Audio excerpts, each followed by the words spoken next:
ತಮ್ಮ ಗ್ರಾಮವನ್ನು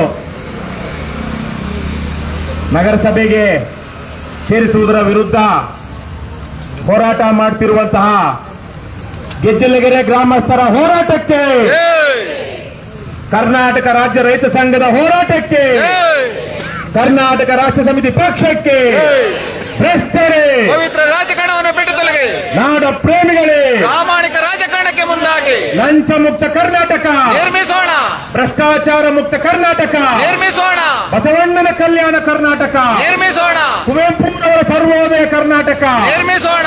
ಕರ್ನಾಟಕ ಮಾತೆಗೆ, ಜೈ ಕನ್ನಡ ಭುವನೇಶ್ವರಿಗೆ. ಜೈ. 122 ದಿನಗಳಿಂದ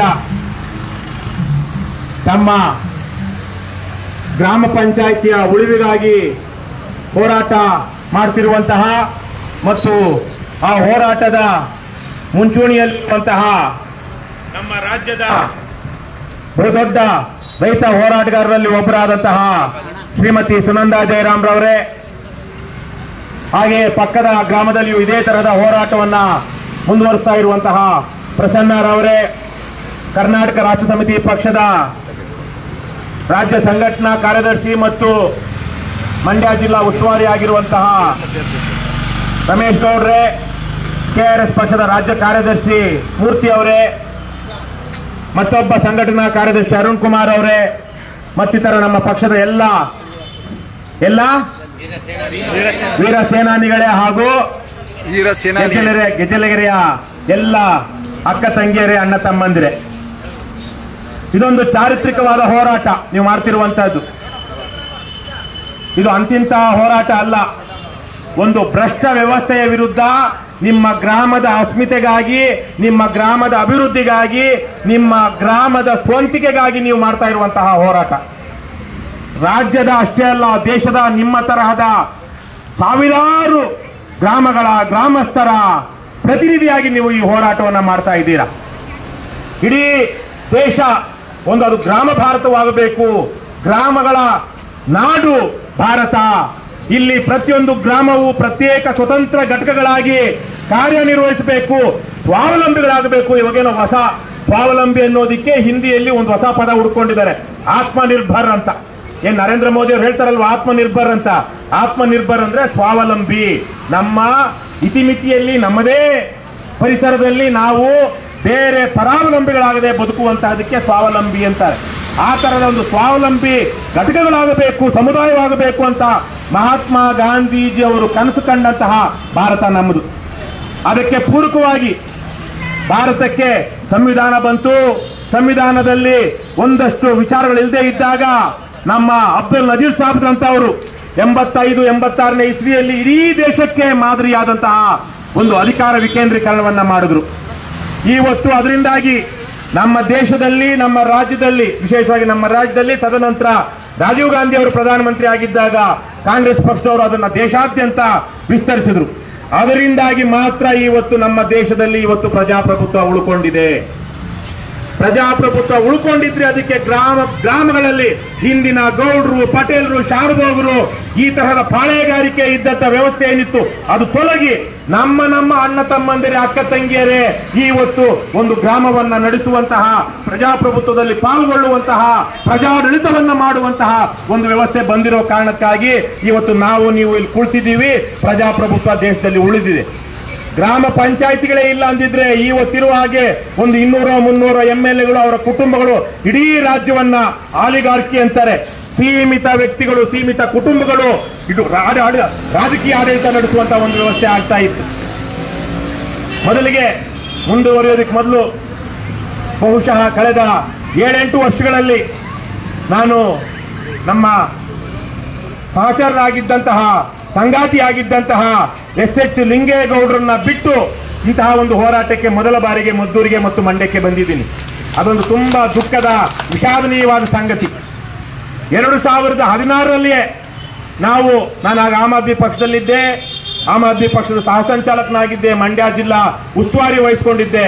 ಆಗ ಶಿವಪುರದ ಸತ್ಯಾಗ್ರಹ ಸೌಧದಿಂದ ನಿಮ್ಮ ಮಂಡ್ಯ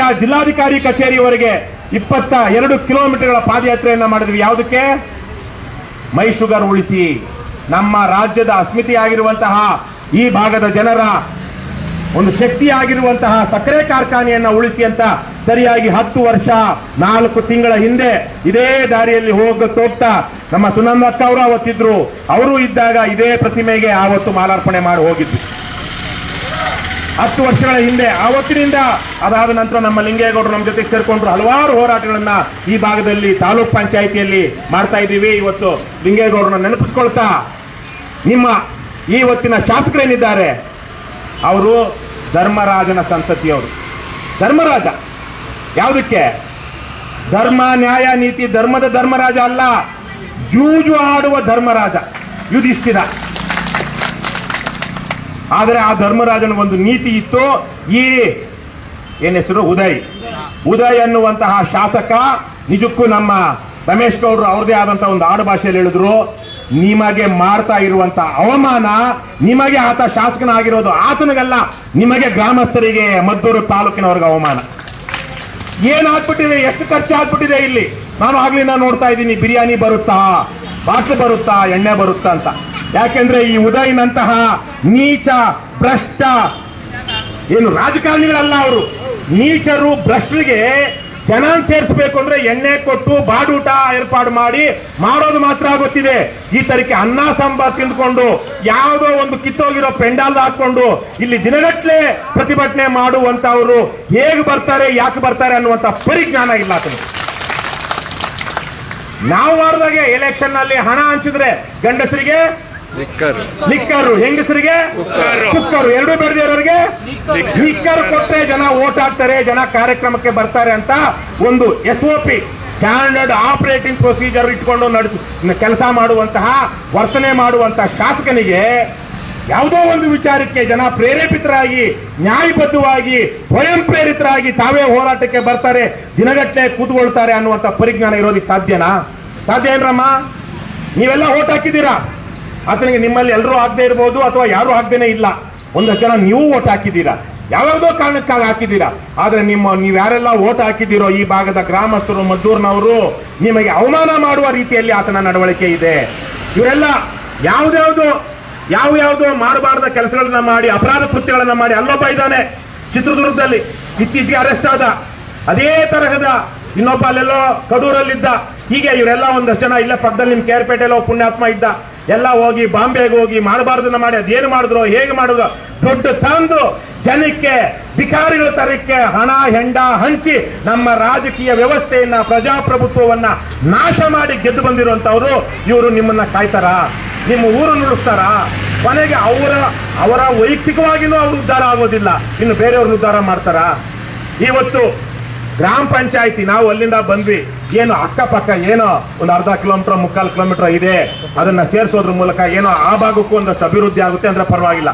ಮದ್ದೂರಿಂದ ಇಲ್ಲಿ ತನಕ 5-6 ಕಿಲೋಮೀಟರ್ ಇದೆ, ಮಧ್ಯದಲ್ಲಿ 6.25 ಕಿಲೋಮೀಟರ್ ಅಂತ ಹೇಳ್ತಿದ್ದಾರೆ ಸುನಂದಕ್ಕ. ಮಧ್ಯದಲ್ಲಿ ಸಾವಿರಾರು ಎಕರೆಗಳ ಸಮೃದ್ಧ ಕೃಷಿ ಭೂಮಿ, ಒಳ್ಳೆ ಭತ್ತ ಬೆಳೀತದೆ ಇಲ್ವೋ? ಭತ್ತ ಬೆಳೆಯುವಂತಹ ಕೃಷಿ ಭೂಮಿ, ಸಮೃದ್ಧ ಭೂಮಿ, ಅದನ್ನ ಇವತ್ತು ನಗರಸಭೆ ವ್ಯಾಪ್ತಿಗೆ ಸೇರಿಸಿ ಅದನ್ನ ಲೇಔಟ್ ಮಾಡಿ ಅಥವಾ ಇನ್ನೇನು ಅವ್ರಿಗೆ ಬೇಕಾಗಿರುವಂತಹ ರೀತಿಯಲ್ಲಿ ಅದನ್ನ ರಿಯಲ್ ಎಸ್ಟೇಟ್ ಡೆವಲಪ್ ಮಾಡಿ ದುಡ್ಡು ಹೊಡೆಯೋದಿಕ್ಕೆ ಅಕ್ವಿಸಿಷನ್ ಮಾಡಿಕೊಂಡು ನಿಮ್ಮನ್ನೆಲ್ಲ ಒಕ್ಕಲೆಬ್ಬಿಸಿ, ನೀವು ರೈತಾಪಿ ಕೆಲಸ ಮಾಡ್ತಿರೋರು ರೈತರು ಅವೆಲ್ಲ ಬಿಟ್ಟು ಅಲ್ಲೆಲ್ಲೋ ಬೇರೆ ಕಡೆಗೆ ಕೂಲಿಗೆ ಹೋಗೋದಿಕ್ಕೋ ಅಥವಾ ಅವ್ರು ಕೊಡುವ ಯಾವುದೋ ಗ್ಯಾರಂಟಿಗೋ ಕಾದ್ಕೊಂಡು ಕೂತಿರೋದಿಕ್ಕೆ ಮಾಡ್ತಾ ಇರುವಂತಹ ಹುನ್ನಾರ ಇದು. ಜನ, ನಾನು ಅವತ್ತು 2016ರಲ್ಲಿ ಘೋಷಣೆ ಮಾಡಿದ್ದೆ, ಸ್ವತಃ ನಾನೇ ಅದನ್ನ ಕಾಯಂ ಮಾಡಿದ್ದೆ, ಸ್ವಾವಲಂಬಿ ರೈತ, ಸ್ವಾಭಿಮಾನಿ ರೈತ. ಅವತ್ತು 2015-16ರಲ್ಲಿ ಎಷ್ಟೋ ಜನ, 100 ಜನ ಅಲ್ಲದೆ ಇರ್ಬೋದು, ಬಹಳ ಜನ ಮಂಡ್ಯ ಭಾಗದಲ್ಲಿ ಆತ್ಮಹತ್ಯೆ ಮಾಡ್ಕೊಳ್ತಾ ಇದ್ರು. ಆ ಆತ್ಮಹತ್ಯೆ ಆಗಬಾರದು, ಆತ್ಮಹತ್ಯೆಗಳು ನಿಲ್ಲಬೇಕು ಅಂತ ಹೇಳಿ ಒಂದು ಯಾವ ರೈತರು ಸ್ವಾವಲಂಬಿಗಳಾಗಿರ್ತಾರೋ, ತಮ್ಮ ಕಾಲ ಮೇಲೆ ತಾವು ನಿಂತಿರ್ತಾರೋ, ಆರ್ಥಿಕವಾಗಿ ಬೇರೆಯವರ ಹತ್ರ ಕೈ ಚಾಚೋದಿಲ್ವೋ ಅವರು ಸ್ವಾಭಿಮಾನಿ ರೈತರು. ಆ ಸ್ವಾಭಿಮಾನಿ ರೈತರು ಆತ್ಮಹತ್ಯೆ ಮಾಡ್ಕೊಳ್ಳೋದಿಲ್ಲ ಅಂತ ಹೇಳಿ ಇವತ್ತು ಜನಕ್ಕೆ ಅವರ ಹತ್ರ ಇರುವಂತಹ ಎಲ್ಲ ಏನು ಶಕ್ತಿ ಇದೆ, ಜಮೀನಿದೆ, ದುಡಿಯುವ ತಾಕತ್ತಿದೆ, ಅದನ್ನೆಲ್ಲ ತೆಗೆದು ಅವರಿಗೆ ಆವತ್ತಿಗೆ ಸರ್ಕಾರ ಕೊಡುವಂತ ಭಿಕ್ಷೆನಲ್ಲಿ ಬದುಕಿದ್ರೆ, ನಾವು ಎಲೆಕ್ಷನ್ಗೆ ಅಂತ ಪ್ರಚಾರಕ್ಕೆ ಹೋದಾಗ ಒಂದು ಕಡೆ ಸಭೆ ಮಾಡಿದ್ರೆ ಇಲ್ಲಿ ಬಿರಿಯಾನಿ ಸಿಗುತ್ತೆ, ಬಾರ್ ಸಿಗುತ್ತೆ ಅಂದ್ರೆ ಊರಿನ ಜನ ಎಲ್ಲ ಎದ್ದು ಬರ್ತಾರೆ. ರಾತ್ರಿ ಹೊತ್ತು ಎಲೆಕ್ಷನ್ ಹಿಂದಿನ ದಿವಸ ಬಾಗಿಲು ತೆಗೆದಿಟ್ಕೊಂಡು ನಾವು ಕೊಡುವ 500-1000ಕ್ಕೆ ಆಸೆ ಪಟ್ಕೊಂಡು ಅದನ್ನ ತಗೊಂಡು ಎಲೆಕ್ಷನ್ ದಿವಸ ನಮಗೂ ಓಟ್ ಹಾಕ್ತಾರೆ ಅನ್ನುವಂತಹ ಕಾರಣ ಇಟ್ಕೊಂಡು ಇವತ್ತು ಇವರೆಲ್ಲ ಮಾಡ್ತಾ ಇರುವಂತಹ ಹುನ್ನಾರ.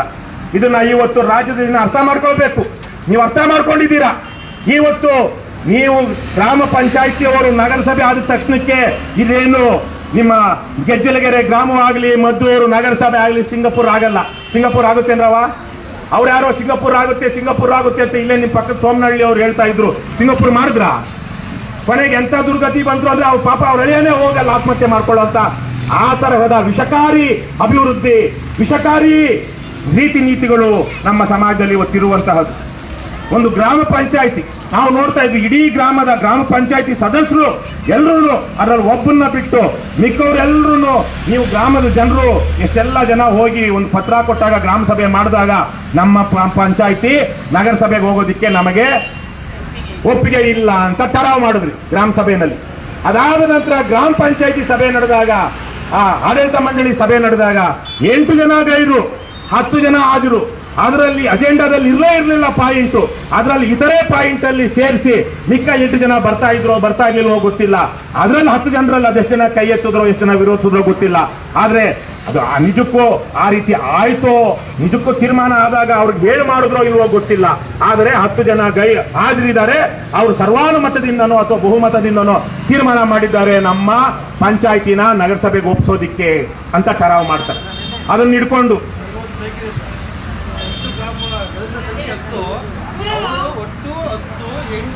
ಗೈರಾಜರಿ ಇರೋದೇ ಆಗ್ತಾ ಮತ್ತೆ ಗೈರಾಜರಿಯಲ್ಲಿ ಪ್ರತಿಯೊಂದು ತಪ್ಪು ಅದನ್ನ ಇದೇ ತರಕ್ಕೆ ಅಲ್ಲಿ ದೇವನಹಳ್ಳಿ ಪಕ್ಕದ ಅಕ್ಕೇನಹಳ್ಳಿ ಮಲ್ಲೇನಹಳ್ಳಿ ಅಂತ ಗ್ರಾಮ ಪಂಚಾಯತಿ ಸದಸ್ಯರನ್ನ ಕೇಳದೇನೆ ಅವನು ಪಿಡಿಒ ಕೈಯಲ್ಲಿ ಬರೆದ್ಬಿಟ್ಟು ನಮ್ಮ ಗ್ರಾಮ ಪಂಚಾಯತಿಯ ಗ್ರಾಮ ಠಾಣವನ್ನ ನಾವು ಬದಲು ಮಾಡ್ಕೊಳ್ತೀವಿ, ಅದಕ್ಕೆ ಒಪ್ಪಿಗೆ ಇದೆ ಅಂತ ಅಲ್ಲಿ ಬರೆದಿದ್ರು. ಈ ತರಹದ ಮೋಸಗಳನ್ನ ಈ ಪಿಡಿಒಗಳು, ಅಧಿಕಾರಿಗಳು, ಭ್ರಷ್ಟ ರಾಜಕಾರಣಿಗಳು ಇವತ್ತು ಆಡಳಿತವನ್ನ ದುರುಪಯೋಗ ಪಡಿಸಿಕೊಂಡು ಮಾಡ್ತಾ ಇದ್ದಾರೆ. ನನಗೇನು ಡೌಟ್ ಇಲ್ಲ. ನಿಮ್ಗೊಂದು ಪ್ರಶ್ನೆ, ಎಲೆಕ್ಷನ್ ದಿವಸ ಅವ್ರು ಗೆಲ್ತಾರಲ್ಲಮ್ಮ, ಯಾರು MLA ಯಾವನೊಬ್ಬ ಗೆಲ್ತಾನೆ, ಗೆದ್ದಾಗ ವೋಟ್ ಯಾರು ಹಾಕ್ತಾರೆ? ಯಾರು ಹಾಕ್ಬೇಕು? ಏನು ಅವ್ರ ಅಪ್ಪನ ಮನೆಯಿಂದ ಬಂದು MLA 100,000 ಜನ ಕರ್ಕೊಬಂದು ಹಾಕಿಸ್ತಾನ ಅಥವಾ ಮಾಜಿ MLA ಕರ್ಕೊಬಂದು ಹಾಕಿಸ್ತಾನ? ನೀವೇ ತಾನೇ ಹಾಕೋದು. ನೀವೇ ಒಂದೊಂದು ಹಿಂದೆ ಸುನಂದಕ್ಕ ಅವ್ರಿಗೆ ಗೊತ್ತಿದೆ, ಬ್ಯಾಲೆಟ್ ಬಾಕ್ಸ್ ಇದ್ದಾಗ ಒಂದು ಊರಿನ ಜನ ತೀರ್ಮಾನ ಮಾಡಿದ್ರೆ ಅದರಲ್ಲಿ ಒಂದಷ್ಟು ರೋಡಿಗಳು ಗೂಂಡಾಗಳು ತೀರ್ಮಾನ ಮಾಡಿದ್ರೆ ಹೋಗಿ ಡೈರೆಕ್ಟ್ ಆಗಿ ಅಲ್ಲಿರೋ ಅಂತ ಏನು ಎಲೆಕ್ಷನ್ ಏಜೆಂಟ್ ಇದರಿಂದ ಕಿತ್ಕೊಂಡು ಟಕ ಟಕ ಟಕ ಟಕ ಟಕ ಟಕ ಅಂತ ಮೊತ್ತ ಇದಾಗ ಒತ್ತುಬಿಟ್ಟು ಎಲ್ಲ ಹಾಕ್ಬಿಡ್ತಾ ಇದ್ರು. ರಿಗ್ಗಿಂಗ್ ಅಂತ ಇದ್ರು, ಅದನ್ನ ಬೂತ್ ಕ್ಯಾಪ್ಚರ್ ರಿಗ್ಗಿಂಗ್ ಅಂತ. ಇಡೀ ಬೂತ್ ಅಲ್ಲಿರುವಂತ ಏನ್ ಬ್ಯಾಲೆಟ್ ಪೇಪರ್ ಓಟ್ ಇತ್ತು, ಪೇಪರ್ ಓಟ್ಗೆ ಅವ್ರಿಗೆ ಬೇಕಾದವ್ರು ಅವ್ರು ಒಪ್ಕೊಂಡು ಹಾಕ್ಬಿಡ್ತಾ ಇದ್ರು. ಇವತ್ತು ಹಂಗೆ ಮಾಡೋದಕ್ಕಾಗುತ್ತೇನ್ರಪ್ಪ? ಒಬ್ಬೊಬ್ಬರು ಹೆಚ್ಚು ಕಮ್ಮಿ 1 ನಿಮಿಷನಾದ್ರೂ ಬೇಕು ಓಟ್ ಹಾಕಿ ಆಚೆ ಬರೋದಿಕ್ಕೆ. ಇವತ್ತು ರಿಗ್ಗಿಂಗು ಕ್ಯಾಪ್ಚರ್ ಸಾಧ್ಯನೇ ಇಲ್ಲ. ಏನೋ EVM ಅಲ್ಲಿ ಏನೇನೋ ಮಾಡ್ಬೋದು ಅಂತಾರೆ, ನನಗೆ ಅದ್ರಲ್ಲಿ ನಂಬಿಕೆ ಇಲ್ಲ. EVM ಅಲ್ಲಿ ಆಗುತ್ತೆ, ಆದ್ರೆ EVM ವ್ಯವಸ್ಥೆ ಸರಿ ಇಲ್ಲ ಅಂತ ನನ್ನ ಭಾವನೆ. ಆದ್ರೆ ಇವತ್ತು ಒಬ್ಬೊಬ್ಬರೇ ಓಟ್ ಹಾಕ್ಬೇಕು. ಯಾರೋ 10 ಜನ ಓಟ್ ಹಾಕ್ತಾರೆ ಅಂದ್ರೂ ಇವತ್ತು ವಿಡಿಯೋ ನಡೀತಾ ಇದೆ, ಯಾರೋ ವಿಡಿಯೋ ಹಿಡಿತಾರೆ, ಯಾರೋ ಫೋನ್ ಮಾಡ್ತಾರೆ. ಇವತ್ತು ಬೂತ್ ಕ್ಯಾಪ್ಚರ್ ಬೂತ್ ರಿಂಗಿಂಗ್ ಆಗೋದಕ್ಕೆ ಸಾಧ್ಯ ಇದೆಯಾ? ಓಟ್ ಯಾರು ಹಾಕಿದ್ರೆ ಗೆಲ್ತಾರೆ? ನೀವು ಹಾಕಿದ್ರೇನೆ.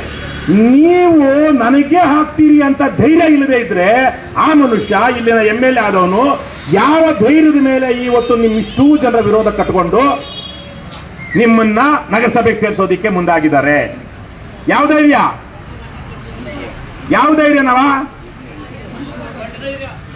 ಬಂಡ ಧೈರ್ಯ ಅಲ್ಲ. ಏನು ಬಂಡ ಧೈರ್ಯ ಅಲ್ಲ. ಅವರೆಲ್ಲ ನಿಮ್ಮಂತ ಮೂರ್ಖರು, ಅವಿವೇಕಿಗಳಲ್ಲ.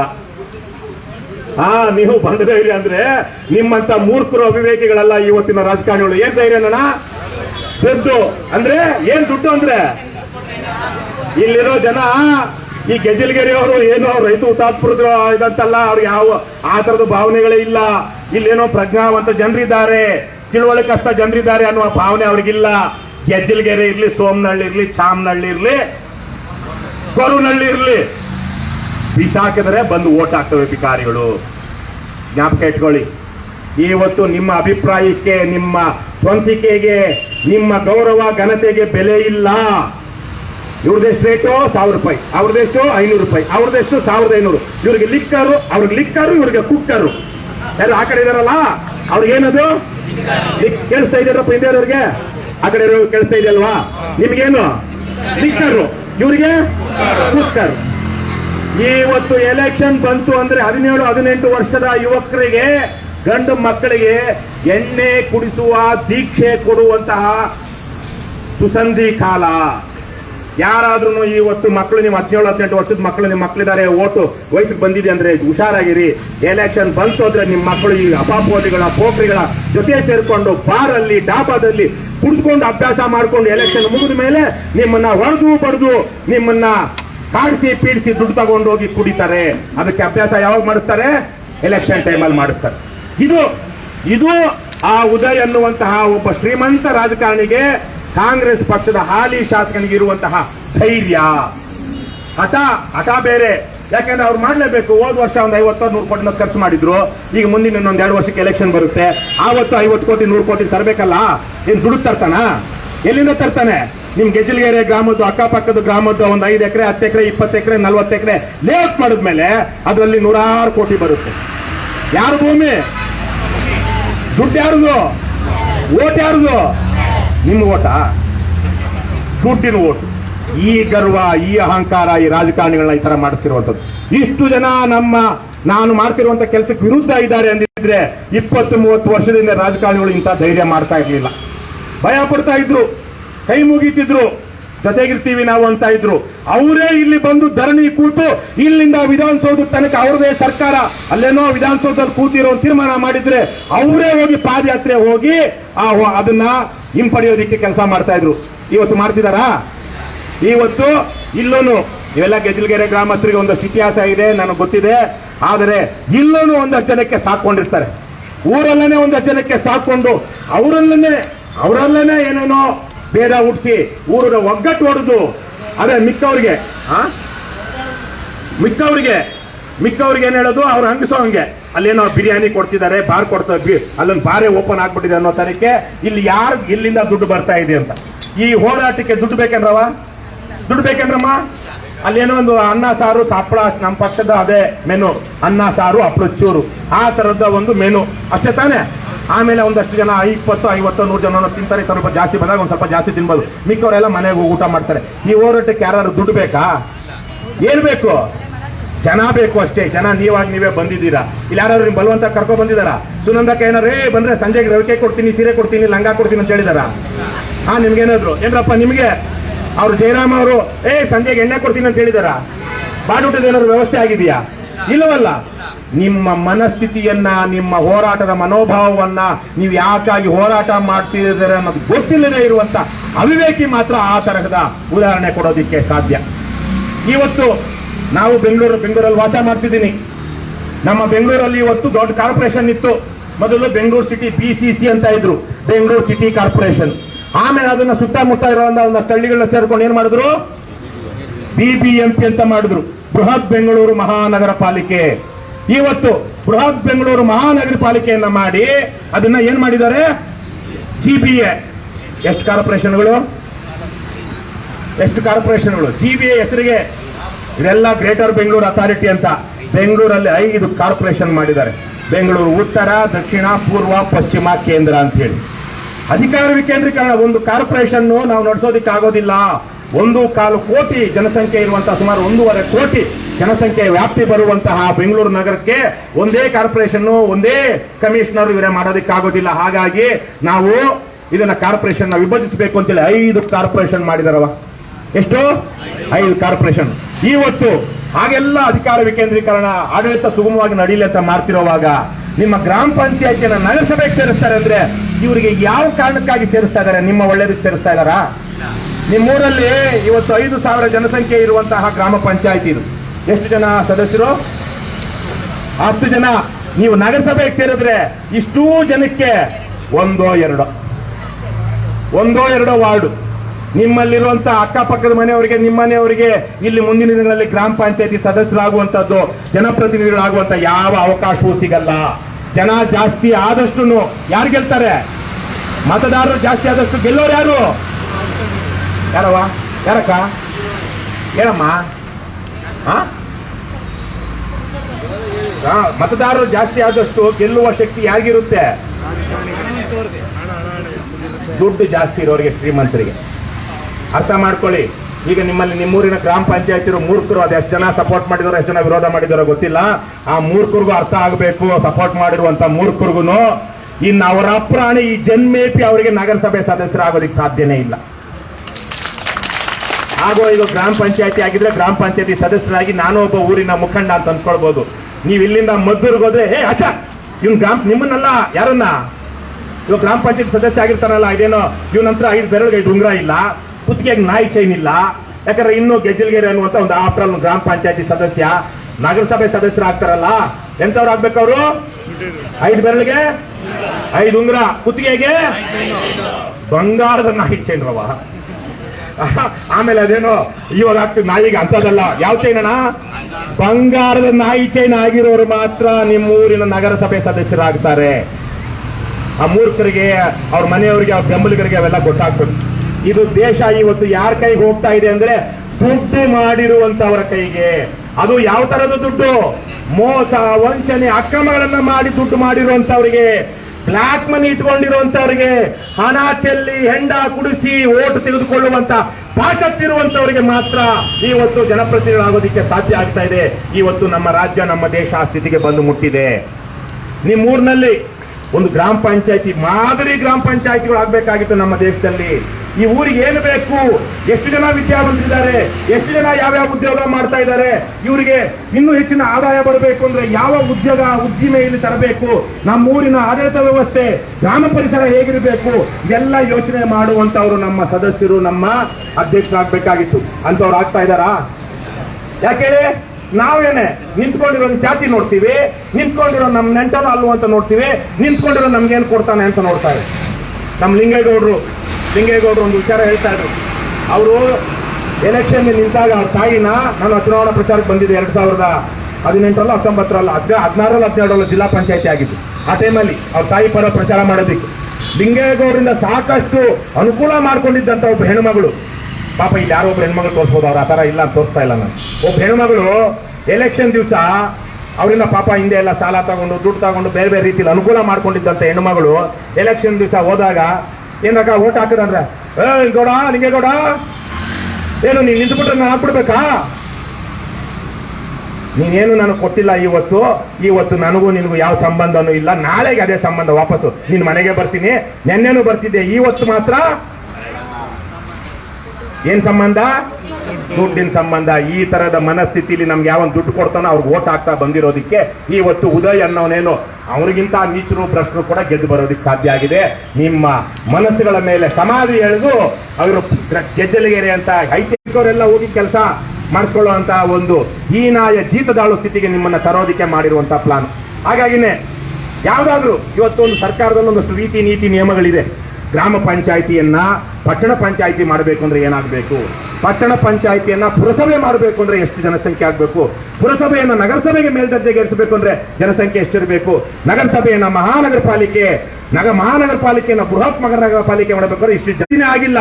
ಆದರೆ ಇವತ್ತು ಮದ್ದೂರು ಪುರಸಭೆಯನ್ನ ನಗರಸಭೆ ಮಾಡಬೇಕು ಅಂತೇಳಿ ನನಗಿರೋ ಪ್ರಶ್ನೆ ಏನು ಅಂದ್ರೆ, ಯಾಕ್ರಯ್ಯ ಈ ಕಿತ್ತೋಗಿರೋ ವಿಚಾರಕ್ಕೆ ಹೋಗಿ ನೀವು ಮದ್ದೂರು ನಗರಸಭೆಗೆ ಸೇರಿಸ್ತಾ ಇದ್ದೀರಾ?